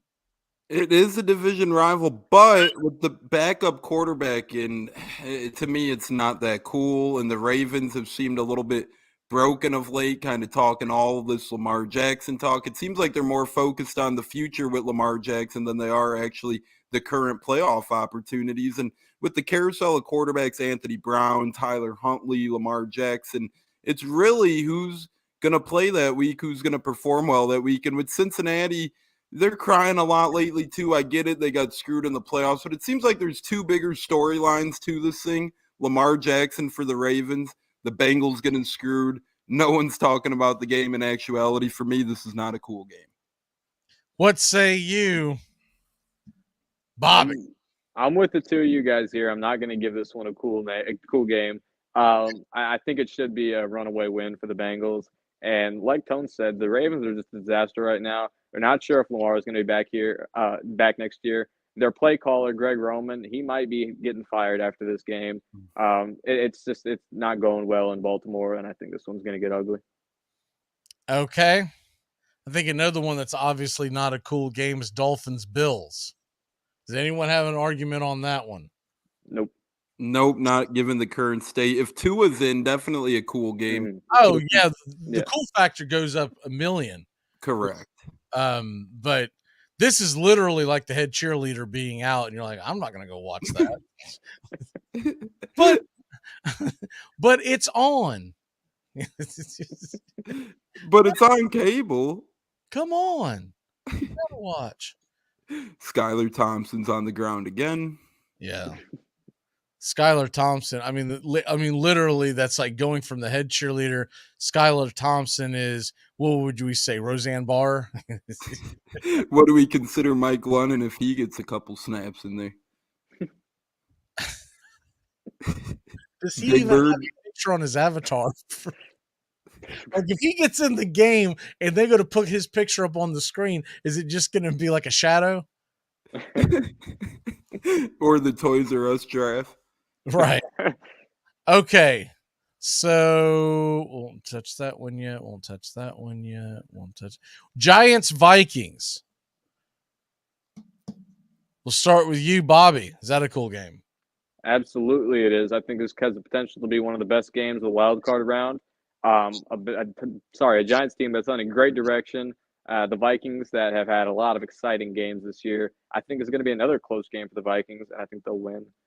This is a very cool game. Tones, what say you? It's a cool game. 2 first-year head coaches doing tremendous jobs with their squads. And what a head coach pool, right? Couple one-and-dones, couple in the playoffs on their first year. I think this is cool. Dayball and O'Connell have proven to get here. And kind of cool as well because Kirk Cousins and Daniel Jones has gotten so much criticism over the years. Kind of cool that both of them get an opportunity to make it to that next level in the NFC. And I think it's going to be a very competitive game. I'm not sure yet who I got in this one, but for that reason, all those reasons, I should say, I think it's a very cool game. I agree, but I think one of the factors why it's cool, other than the fact, the Vikings offense, obviously everybody has interest in that. It's the New York Giants, but if you had that same roster and you put the Houston Texans, it wouldn't be a cool game. The only reason why it's of interest is because it's been so long that the Giants have been in the playoffs and people want to see, there's still Giants fans out there that have this, they have this whole, can Eli Manning come back from the grave and resurrect a team that know the difference between those teams and this team is this is a team that's just starting to build. The Eli Manning squads that won the 2 Super Bowls, they had a phenomenal defensive line. They had a quarterback that just whatever reason for those 2 playoff runs could just, they hit unbelievable strides, and he was dropping dimes in there when he normally wasn't. But I do believe it is a cool game, but it's only because it's a New York team. Next one. I think Cowboys Buccaneers is a given. That's a cool game. It's Tom Brady. Doesn't matter who he's playing for. It's the Dallas Cowboys. Am I wrong in that one? Mm-mm. You know where I'm going on that. Well, I know where you're going. Yeah, No. I'm in the same boat as you two. I could see you. I could see that'd be the one game you're like, no, man, that game sucks. I'm like, what? No, I like this game a lot. I think this as another game that has the potential to be the best game of the wild card round. Interesting matchup. You got the GOAT versus who hasn't had a lot of success on offense this year, versus the Cowboys team that's had a lot of games that they've lit up the scoreboard. It's interesting. And then the last one, I'm going to call this the Salon Bowl because it's two guys with long hair that are going to be flopping their hair around. Like every time you see them interviewed, they're flopping their hair around. In fact, I just saw a promo with Trevor Lawrence. That was the first thing he did. He's smiling at that number. Why these guys don't have Prel commercials or something like that already? I don't understand. Justin Herbert, Trevor Lawrence, two of the young guns in the National Football League. I think this is the coolest game of the entire weekend. And it's not just because, I was born in Jacksonville. Am I wrong? I'm in the same boat as you. I really like this one. Two quarterbacks who are young and would like to start their playoff resume with a win. And it's a close game. Vegas has it at a 1-point spread, so it should be close. And I think it's a really cool game. Yeah, at one point, I want to say it was Wednesday afternoon, I grabbed it at a 2.5. I could not believe that it was going towards the plus side for Jacksonville. I still think this thing's going to end up a pick 'em by kickoff. Tones, is this the best game of the weekend? Yeah, for as much as I didn't want to make this a cool game, because to me, the Chargers just have some sort of stench on them. They're like the Arizona Cardinals right now of the AFC, in my opinion. No offense, Bobby. But to me, no offense, I think you can say whatever you want to say. Hey, I've been advocating for the Cardinals before. I picked them a couple times for my lock this year, but I have to say, no offense, but I really hate you. What? No. You can't. I just think the Chargers stink. There's some stench about them. With that being said, I think they fix that by parting ways with Brandon Staley after they get a first-round exit after Jacksonville beats them. I think this is a cool game just based on the quarterbacks alone. I think both are a smidge getting a little too much love right now, and I get it. They're the young guys. They're the hot commodities, et cetera, et cetera. Lawrence has played great ball. This is your Tom Brady geezer reaction. That's what it is. I don't know. You combine the two quarterbacks' age, you wouldn't come up with Tom Brady's age. That's what you're mad about. Tell you what, I'm in the same boat as Tones. I'm actually not fully sold on Herbert yet. I want to see him win a big game. I still think it comes down to his coach, man. It could be, and that's why I think it stinks. You got to get him out of there, and then this was the only year we ever saw Tom Brady play football. We would think he stinks. Man, he's top 4 or 5 in a lot of categories. Todd Bowles era, Tom Brady's pretty darn good. Agreed. If you break down Brady's overall numbers, though, there's still top half, 99% of him in the league. They're just not Tom Brady numbers. There's only one number that counts. He's 8-9 on the season. And they're in the playoffs. That's all that counts, actually. Because they're in the playoff. All you got to do is get to the playoffs, and then that record becomes irrelevant. They are the only team in the playoffs with a losing record, so I'm not bashing on them, but I'm just saying, to be fair, the Buccaneers are not very good representative of the NFC South this year. I disagree with that because they easily could have went over 5. Look what you're wearing. Look at your background. It's all Buccaneers. Right. But, hey, and I've ripped on him more than you guys did at the beginning of the year. But at the end of the day, this is a team that could have easily went 9-8. They could have easily played their starters out there and went the Chargers route and got embarrassed by the Broncos, although they were with their starters, and they got their starters hurt. They could have easily went 9-8, over 500. No one would be talking about this 8-9 thing, sure. But at the end of the day, they did what you recommended them to do and many other people. They rested their starters, and they went into the playoffs healthy, albeit a record that the same people. Like this is a team that was hold on a minute. The same people, and they just happened to drop. Hold on a minute. The same people like yourself said last week, 8 wins doesn't matter, 9 wins doesn't matter. Now you're flipping the script because it's something to talk about. That's all I'm saying. I'll tell you what matters is the fact that they got absolutely boat raced by the 49ers. They got mashed by the Bengals. All I'm saying is play your clip last week, and it sounds a little bit different. They lost to the Browns, and we're talking about the second half of the season.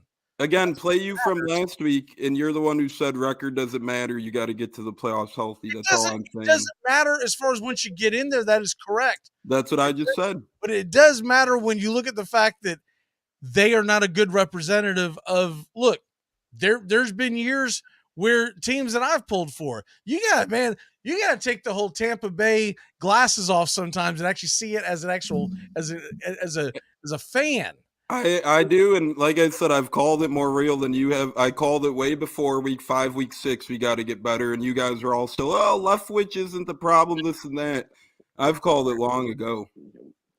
No, I've never liked Leftwich. Let me make that very clear. I've seen him in Arizona, and I don't want him back anytime soon. I saw him in Jacksonville. I don't like Leftwich. What are we talking about? All right, we all hate Leftwich. Before y'all saw Leftwich.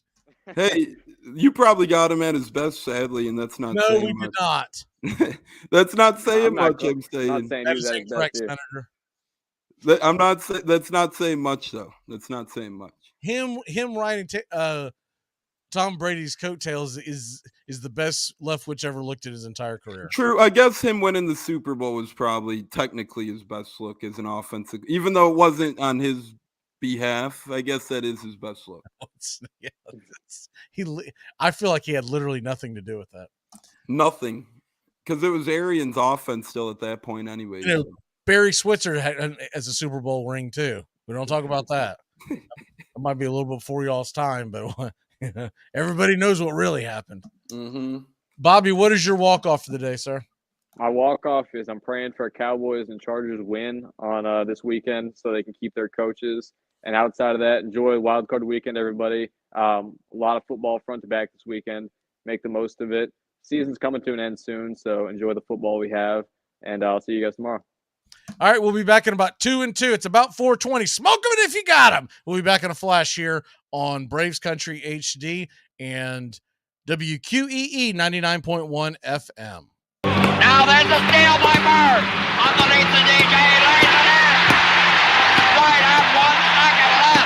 What a play by Bird. Here's good news. There's still a need for hundreds of thousands of cybersecurity professionals in the U.S. right now. And My Computer Career is training people to help meet the demand. No IT experience? No problem. Take the free career evaluation today. Start your new life as an IT pro in as little as 4 months. Grants covering up to 53% of the cost are available to those who qualify. It's not rocket science. It's mycomputercareer.edu. ACC football covered like no other here on the Armchair Quarterbacks. Out of the shotgun, 3rd down and about 10. Ward getting some pressure, getting more, gets it away. He's got Fryer wide open. Touchdown, Florida State. That's what Ward will do to you. Georgia Tech 45, Nebraska 21. It's now up to the voters. They look like the number one, don't they? All right, 6 seconds to go. Maurer throws it up for grabs. There's 5 defenders back there. Game runs out. And Clemson wins the national championship of college football. This is for the national championship for Nebraska. Incomplete. And for Miami, an absolutely miracle year. The dream season as they come back from a bad loss opening day to go to 11 straight wins, and in all probability when the votes are in, a first ever national championship for the Hurricane. Take the scenic route in the new Hyundai Santa Fe, the family SUV with available H-Track all-wheel drive to help you travel way off the beaten path. Find new adventures together in the Hyundai Santa Fe. Welcome back to Braves Country. Mac McGee and the Armchair Quarterbacks, weekdays 3 to 5 p.m. Drive time on WQEE. Yo, you don't even know what stupid is. It's about to get all stupid up in here. Unoriginal melody. Welcome back. Why did John Lennon have to be the one to get shot? Something's wrong. While these douchebags are all still alive, singing the end song. I actually have the Bucks winning that game. I still think the Bucks suck this year. I just think they're gonna win the game because they're at home, and Mike McCarthy's going to do Mike McCarthy things. And their kryptonite this year has been the AFC. The AFC swept them 0-5 against the AFC. They've actually held their own What would that? Yeah, 8-4 against the NFC. So they hold a chance. They match up well against, like you said, the choke and Mike McCarthy. Who's 0-5? The Bucks are 0-5 against AFC teams this year. The Cowboys. I was like, man, I saw them beat the Titans. Bucks are 0-5 against the AFC and 8-4 against the NFC. What division were they playing this year? The Steelers division. Oof. So Steelers, Browns, Bengals, and Ravens. Yeah, never mind. I was about to say if it was a tough division, then I could understand it, but that was not a tough division. More to my point. But I will say this: there's always an argument that people have that, for instance, that because they're 8-9 and the Cowboys are 12-5, that the Cowboys should be the host team. I don't necessarily believe that, because you did win the division. But if they ever made that true, especially if they made the caveat like you can't have a losing record, then I could understand it. I think I could be on board with that, which means the Bucks would have tried to win last week, right? Mm-hmm. But once again, that would play more into the hands of Dallas if they did have to travel. But the reason why there's two reasons why I think Tampa's probably going to win that game. It's in Tampa, and they've got Tom Brady and et cetera, et cetera. And McCarthy his teams just tend to not deliver. And we saw it last year with Dak Prescott. We saw just an absolute, just ridiculous, not even understanding how to use the clock wisely on that final drive. Everybody remembers it, and he didn't realize that when he ran forward, he wasn't going to have enough time to spike the ball. We all remember that. Mm-hmm. But the other reason is they looked really bad in a game they were trying to win last week against Washington. I get it was a divisional game, but I just think Tampa's going to get to the next round and get probably throttled by, I guess right now they are the 4 seed. So if everything played out, they would play what? The Eagles? Yeah, they'd go to the Eagles if everything played out. If the Giants were to win, then you would go to San Fran, right? Yep, and then I don't think it happens, but if Seattle somehow wins, then it gets really interesting. Yeah, if Seattle wins, they were the 7 seed? Then they're locked in against Philly, and we'd play the winner of Giants-Vikings. Right. Which I know the Viking fans would love that, because they would, if Tampa won. Mm-hmm. Cowboys won, they'd be nervous. They lost 40-3 or whatever it was midway through the year. But if you could somehow draw the Giants, wow. Then you're talking about falling backwards into the NFC Championship game. And even if you lose it, it'd be like, what? But I don't think that's going to happen. I don't think Seattle's going to win tomorrow. I just think it's going to be a tough road to hoe. Do you have Seattle winning that game? I don't have them winning. I have them playing close, but I do have them losing. But I think it's going to be closer than a lot of people think. The line is like right around 9. And I'm on the fence because my problem with I've struggled with this my entire life with it when it comes to gambling on football or sports, whatever. It's like, oh man, I'm an underdog fan. I love pulling for the underdog.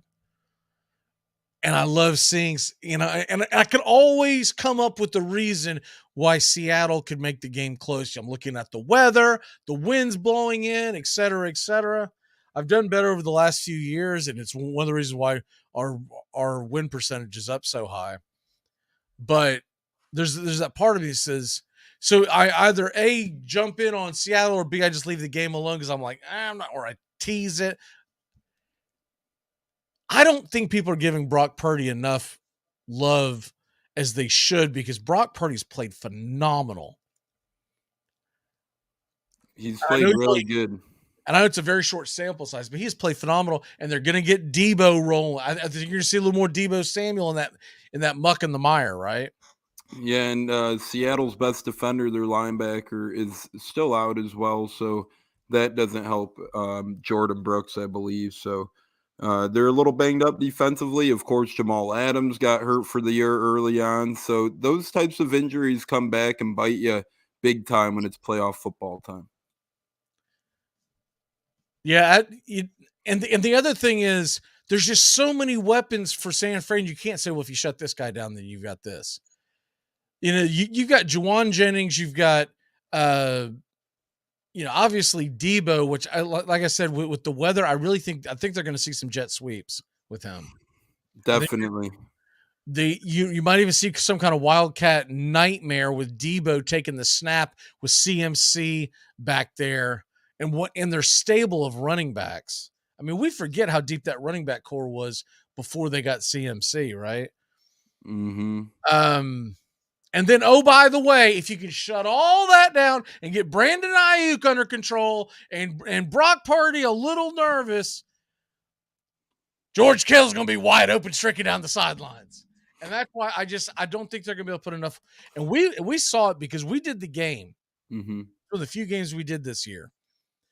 So we watched play by play by play. Seattle did not have an answer for Bosa at all. No, he was all over Geno Smith. I remember I was like, what's going on? Geno was throwing off his back foot dang near every play because there was so much pressure. I just saw this by Daniel. The Dolphins got this. Dolphins are going to get absolutely railed. I mean, that's got to be in jest. Finishing up the NFC. I knew originally we were supposed to do AFC first, but just the way the conversation led when we came out of this with Tampa and whatnot. That Giants-Vikings. So right now, are you saying Seattle on the points or San Fran minus the points? I would take Seattle in the points right about now if I was to bet this game, which I think I will, but right now I'm leaning with Seattle in the points. What is your take on Minnesota and the Giants? Are you taking Minnesota -3 or the Giants +3 at this point? This one is a legit coin flip, and based on that 3-point spread, it would mean the Giants are probably favored by 3 if it were in New York. That 3, I personally would probably take Minnesota in that, given the 3. I don't think I'm going to take the game, but if I were to take the game, I'd probably take Minnesota -3. I said it earlier. I have nothing to base this on. I've just got this feeling the Giants, it feels not like their year, like they're going to do a Eli Manning type thing, but it feels like their year and it just seems like Minnesota has been in all these one-score games, and I get it that they tend to pull them out. But to beat the Giants the first time, they had to hit the 62-yarder at the gun, right? I mean, I can't lean on it and expect that to happen again. And I think Barkley's going to be a problem for them. I think that Minnesota secondary is going to get scorched over the middle. Mm-hmm. I really feel like that's where they're vulnerable. And I do believe Wink Martindale is going to have an answer for TJ Hawkinson this time. Because for folks who don't remember that game, TJ Hawkinson went off. 3 touchdowns, I think. Yeah, I think I had him in DFS that week. Just luckily, it was one of those draft DFS, and I just randomly grabbed him, and he just went bananas. It was shortly after it wasn't too long after the trade.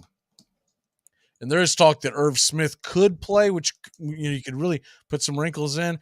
But it's not that I don't believe in Kirk Cousins. I think Kirk Cousins is a good quarterback. I think he gets killed for stupid comments by social media and whatnot. I believe more likely that it's going to come down to the fact that defense cannot stop water. I agree with that, and I see your point completely, and that's why I'm a little hesitant to definitely put my foot in the ground on Minnesota. I guess their one rebuttal is, hey, we got a lot of star power. Could you guys keep up with us type of thing? But that's if Kirk Cousins plays competent enough to score at will. And to me, it may just take that, a high productive Minnesota offensive game to try and win this thing. Well, we need to get your stupid underdog pick and your lock for the week before I get sidetracked and miss that. What is your stupid underdog this week? Are any taken, or am I able to do doubles right now because of the? It doesn't matter because there's only so many games and we got so many contributors that. Yeah, I'm way back in there anyways, so screw it. I'm going to have some fun. And although this begins the new season because Bobby won by 4 or 5 points the regular season, and now we're doing the postseason. Beautiful. Give me Seattle. I don't think they win necessarily, but I think I like them enough to take their spread to get the 2 points. And they're 0-2 against San Fran this year. I know a lot of people say it's hard to beat a team 3 times, so you never know. What is your lock? I'm going with a little bit of an over-under here. I'm actually going the over in the Ravens-Bengals game. That thing is sitting right around 40 right now, 40.5 to be exact. So I see the Ravens got to 16 with Anthony Brown last week. Tyler Huntley's looking like he's going to play this week. I find it hard to believe that these teams aren't going to come up with more than 40 points. I don't have a strong take on that one, to be honest with you, because the Bengals, they can put up points, but they don't tend to score a lot of points in division games. And the Ravens, what's their cap? Normally 12 points, it feels like. That doesn't matter who's playing quarterback, they don't score a lot of points. So I could honestly see where it could unfold into like a 20-14 type of game. But I can also see where you're coming from, where the Ravens find a way to score a couple of touchdowns, maybe even 17 points, and the Bengals put them away in we'll say 27, 28 points, right? Kind of like last week, exactly. That's where I'm thinking, at least. We know that's not how it works week to week. It's all different, but that's what I'm thinking, at least. 27-16 was the score last week, but the Bengals did look pretty dang good, so we'll see. I don't typically do this, but on the opening wild card weekend, I always have like a big bet sheet, and the one that I have this week is just absolutely ridiculous. Like I've got ones, like 7-8 game legs and everything like that, where you just have a few bucks on it and you're just having fun. One of the reasons is because I came across this guy that's hitting his college basketball numbers, and I've also had some success with some basketball this week, but I don't typically bet a whole lot, but because we're doing the daily bet with betus.com and then getting wrapped up in what he's doing, I'm making my bet, and I always make my personal bet, whichever one you see. I do that for me. And then I've been riding his coattails as well. So I've actually kind of built up some extra hay this week, and man, we don't have time to go into it, but I've got several open bets going into this weekend. I know you had a nice little Stetson Bennett one on Monday. Yes. That's also that's right. That was Monday. I was thinking that was last week. So yeah, that's added to it too. I've got a couple of goofy ones that are like a 10. I got one 10-team parlay. That's, it's just for fun, but if it hits, it's $1 to win 97. Right? Yeah, you gotta love those. I do those all the time. But as far as serious ones, I've got some, not counting tonight, but I've got some games, and I don't think I've taken the over under in this game one way or the other. It's just it's kind of scary. The same thing with the Buffalo game. Unless I tease it, I could see me teasing Buffalo. Mm-hmm. I'm concerned Skylar Thompson's not going to score any points. Yeah, they looked really sluggish on offense last week against the Jets. Absolutely. Okay, let's go ahead and take a quick break. When we come back, we're going to finish up this hour with some AFC playoffs and some bold predictions. We'll be back in a flash. Keep it locked in here on WQEE and Braves Country HD, wherever you may stream. When it rains mud, dust comes through, rain on top of it, it rains mud. This weather report here, what do I know? I'm a football coach. I suggest you go out and do what I do. Get out of bed, go outside, then you know. The NFL playoffs are back, and that means the Armchair Quarterbacks kickoff show is back. Join Mac McGee and the Armchair Quarterbacks Wild Card Weekend and Divisional Round Weekend Saturday, 3 p.m. Eastern to kick off at 4:30 Eastern. The Armchair Quarterbacks will be talking the spreads, prop bets, over-unders, stupid underdogs, and the locks. That's the Armchair Quarterbacks kickoff show, streaming right here on Braves Country HD and our radio affiliates. Shenyang, a performance that truly matters to every one of us, is coming to the Columbus River Center for the Performing Arts, January 17th, one night only. Shenyang brings 5,000 years of civilization live on stage through choreographed dance, music combining Western and Chinese instruments in an animated backdrop. Come and see it at least once in your lifetime. Tickets at shenyang.com/GA. Hockey season, and that means new merch over at ourdragonsmerch.com. Get the latest designs and some of our fun new souvenirs ahead of what's sure to be a great hockey season. Celebrate another season of River Dragons hockey by getting a new look to wear on game days, or surprise the big-time sports fan in your life with a new keepsake that will make them a River Dragons fan for life. Order online right now at ourdragonsmerch.com. That's the letter R, dragonsmerch.com. We'll see you at the rink. Here's good news. There's still a need for hundreds of thousands of cybersecurity professionals in the U.S. right now. And My Computer Career is training people to help meet the demand. No IT experience? No problem. Take the free career evaluation today. Start your new life as an IT pro in as little as 4 months. Grants covering up to 53% of the cost are available to those who qualify. It's not rocket science. It's mycomputercareer.edu. Hey folks, this is Mark White with The Mark White Show, and you can tune into The Mark White Show every Saturday from 11 a.m. to 12 p.m. right here on Rock 99 WQEE The Key, the home of Southern sports and talk.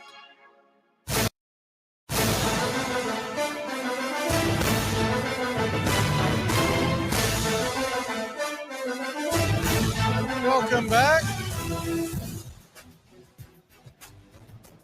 Wild Card Weekend is upon us. Names like Skylar Thompson, Tyler Huntley, all ready to strap it up and entertain you all weekend long. How in the world is Skylar Thompson and Tyler Huntley on the Sunday games? Like you said, maybe they have a little method to their madness with the Saturday night viewership or whatnot. Well, if memory serves me correct, they rotate who gets the best game, which network. And so they essentially go through a pecking order, almost like a draft. And so I believe that's why ESPN, ABC, Disney ended up with Dallas and the Buccaneers on Monday night. So if you remember last year, it was Arizona versus Los Angeles Rams. Mm-hmm. No slide against those two, but you're talking about two West Coast teams. That's typically not get all the eyeballs on it, right? Yeah, that'd be like if Seattle San Fran was the Monday night this year. Which would have made sense because Rams Arizona was the Monday night game last year. It's the same conference. Correct. Same time zone. I really thought there was a good chance that was going to be. The only thing that I think that could come into play as this goes on is whether or not the seeding had anything to do with it. Whether or not they put Cowboys and Bucks on the 4 or 5 seed, assuming that they will play The winner of that will play Philadelphia next Sunday. And so it gives them an extra day of, as opposed to being jammed up on a Saturday night, which I think that was already put into the bylaws that the teams that play on Monday do not play on Saturday. Right. Correct. That is true. And I had talked about that with my brother yesterday because he's like, what if I'm like, nope, that can't happen. Yeah. So that's the interesting part of this entire thing is no matter who the Bucks end up playing or who the Cowboys ended up playing, it's going to be on Sunday next week. Yeah. And I think the way they did it last year, and they might switch it up this year. I think the way they did it last year is all you get is a Saturday night game possibly. But they have switched it up, and now they're adding the Saturday afternoon, and then the kickoffs on Sunday are a little later. So in other words, you don't get a 1 and a 4:30 and a 8 o'clock game. The way it was, I looked it up right before the playoffs started, and the way they were showing it was that the first game was supposed to be played at 4:30 on Saturday, which means you're going to get a doubleheader on Saturday, but the doubleheader on Sunday might start a little later. You might get like a 2 o'clock, 2:30 kickoff, and then a 5 or 5:30 kickoff. Because I believe they've done that in years past, and it kind of gradually sets you up for the following week when the conference championship games are 3 and 6 or 3 and 6:30. And Brian Cook's amped. He's starting his Bengals and Joe Burrow chants in our YouTube group chat. I mean, you better win that one.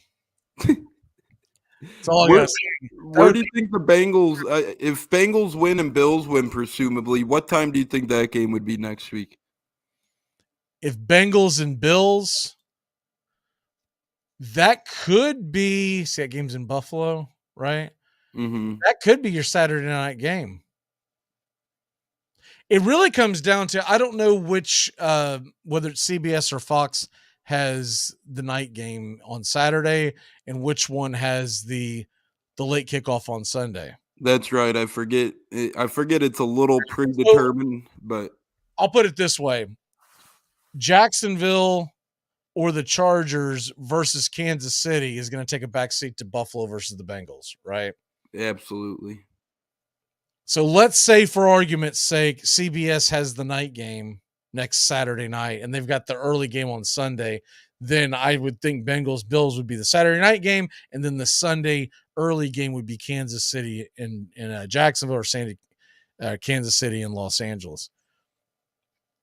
Conversely, we'll just assume it's either Bucks or Cowboys going to Philly. That would be the Sunday night or Sunday late evening game. Mm-hmm. In your early action, what does that leave you with? Minnesota? Yep. Going by the rankings, I get Minnesota versus San Francisco, which that kind of feels like a Saturday afternoon game.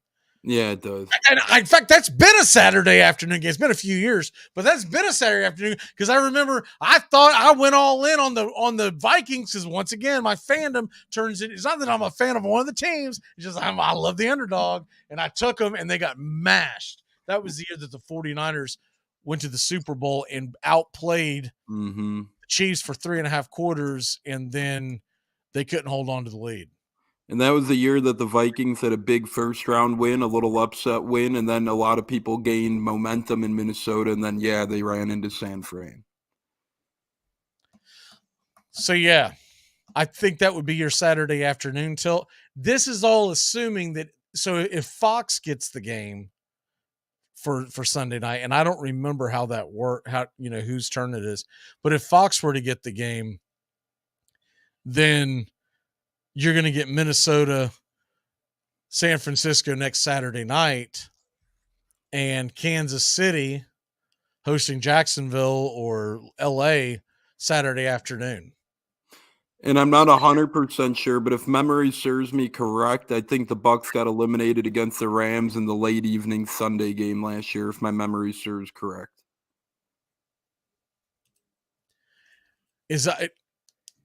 How far did they go last year? The Bucks lost in the second round in the divisional round. Yeah. I'll have to look that up for tomorrow's show. We don't have time for me to go through that, but it's be interesting because essentially, if you rank them, and I'm talking about if we don't get any upsets, if you rank them, the best game would be, from a viewer standpoint, is the Eagles and Cowboys, right? Mm-hmm. That would melt the viewership, and they would want that on Sunday night or 5 o'clock, 5:30, whatever time. The worst would be Kansas City versus Jacksonville or Kansas City versus the Chargers, and they would put that on Saturday afternoon. Mm-hmm. The second best would be Bengals because they went to the Super Bowl versus the Bills with their story and all that. So that would be a Saturday night game.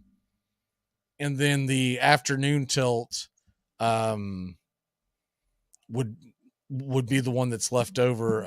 Oh, wait a minute. No, they can't put them on the same day. So you would have to put the Bengals Bills on early Sunday afternoon, like 2:00. That would be game on. That would be, I mean, a lot of eyes all over the TVs that weekend. I mean, if you get a doubleheader of the top seeds meeting up, no matter what happens in the NFC, and you get a doubleheader of the Eagles versus the Cowboys or Bucks as the night tilt, and there's still a possibility that could be the early game, depending on television contracts. Mm-hmm. But it's going to be played on Sunday, which would turn Bengals Bills into your Sunday night game. And oh, how fun would that be? That would be game on. That would be game on. Bengals Bills Sunday night.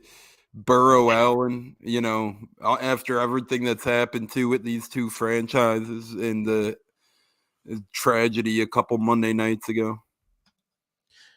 If you're just missing the news, just get caught up, Mike Williams will not play.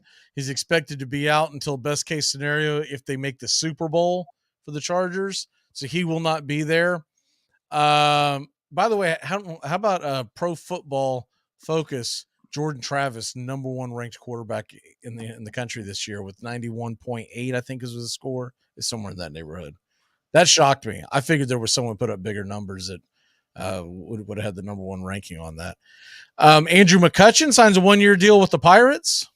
Mm-hmm. He's going home for 1 year, $5 million. And I mentioned it in the sports break, but he's going to hit a lot of milestones this year. So it's one of the reasons why they invested in him.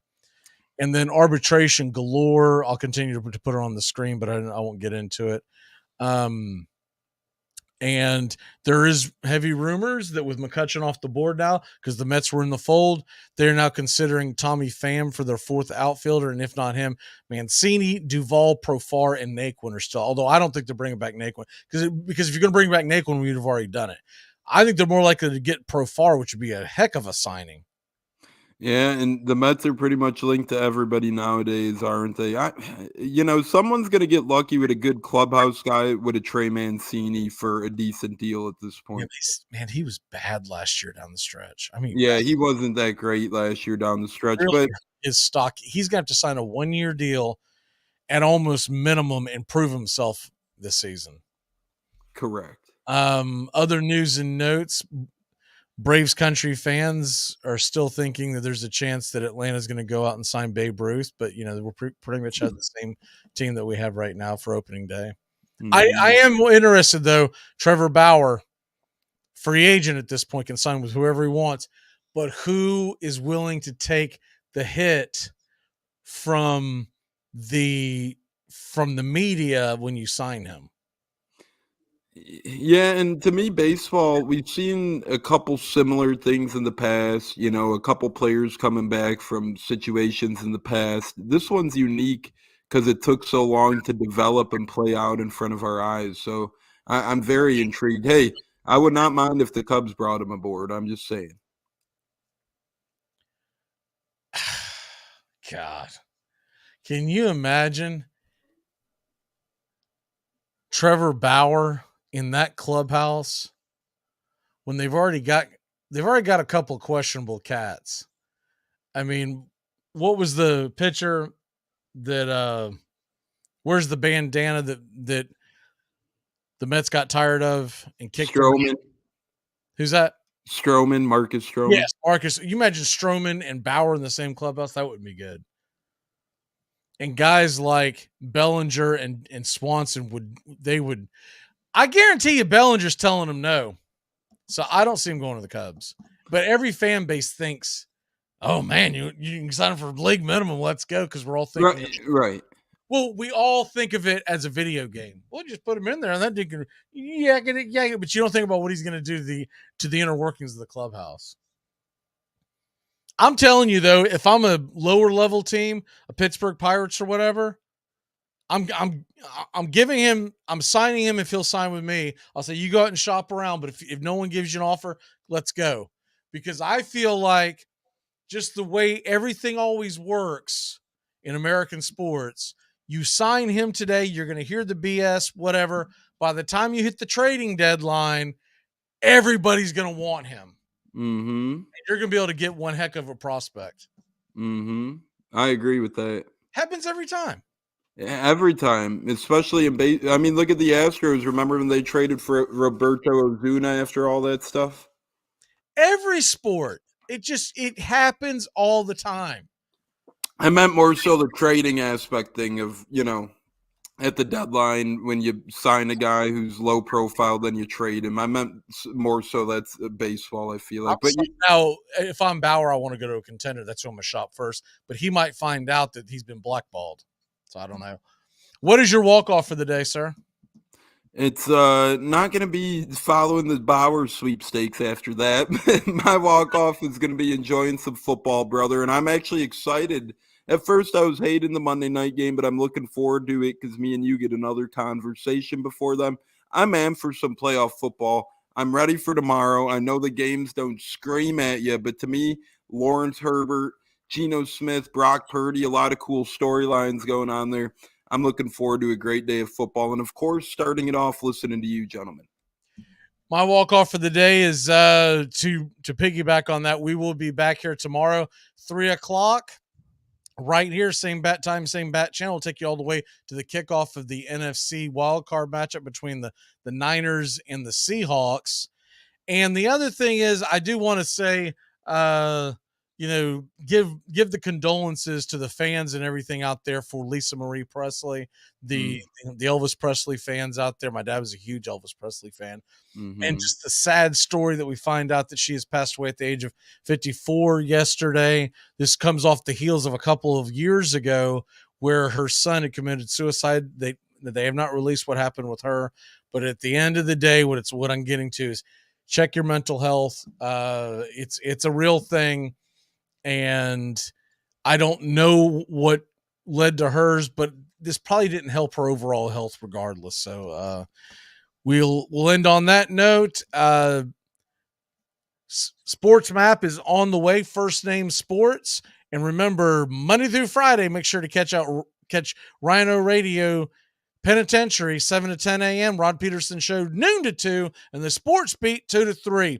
For Tones and Bobby, I'm Mac McGee. We'll see you mañana, 3 o'clock for the NFL Wild Card.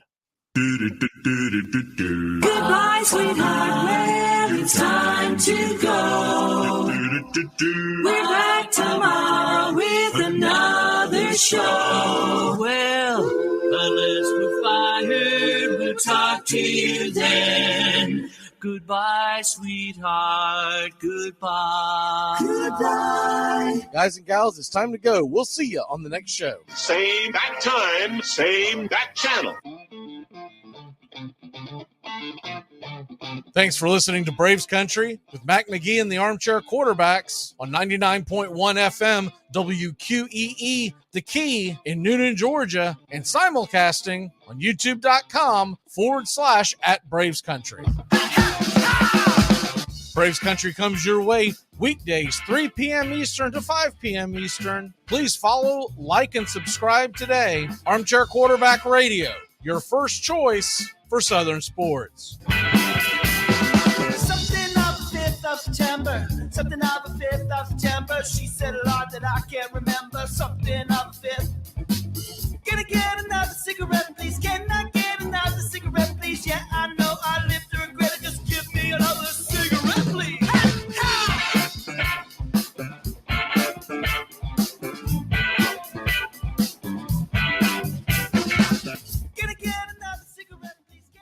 You're listening to WQEE 99.1 FM, The Key in Noonan, Georgia. Are you looking for a reliable dental practice that not only cares about your teeth, but is friendly to work with? How about one that offers great deals and new patient promotions?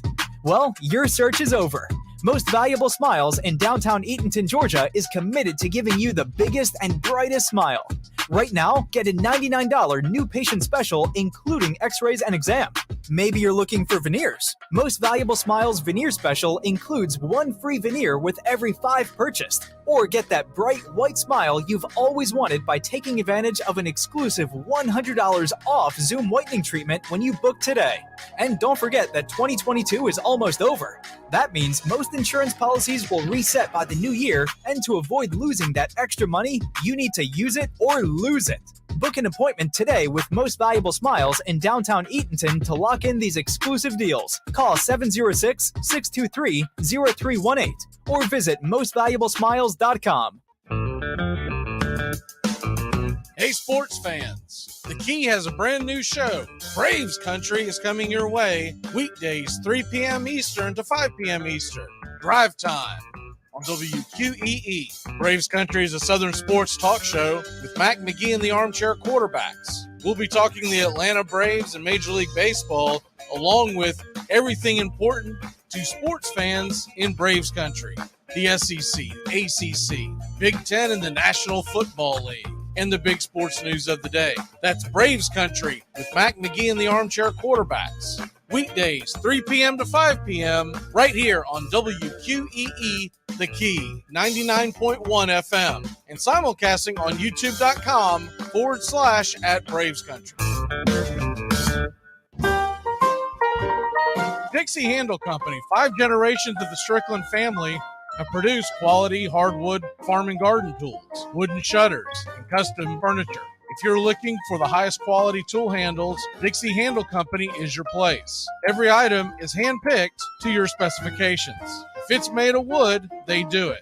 Call now, 931-722-3395, or go online to dixiehandle.com. The Dixie Handle Company. Welcome to craftsmanship.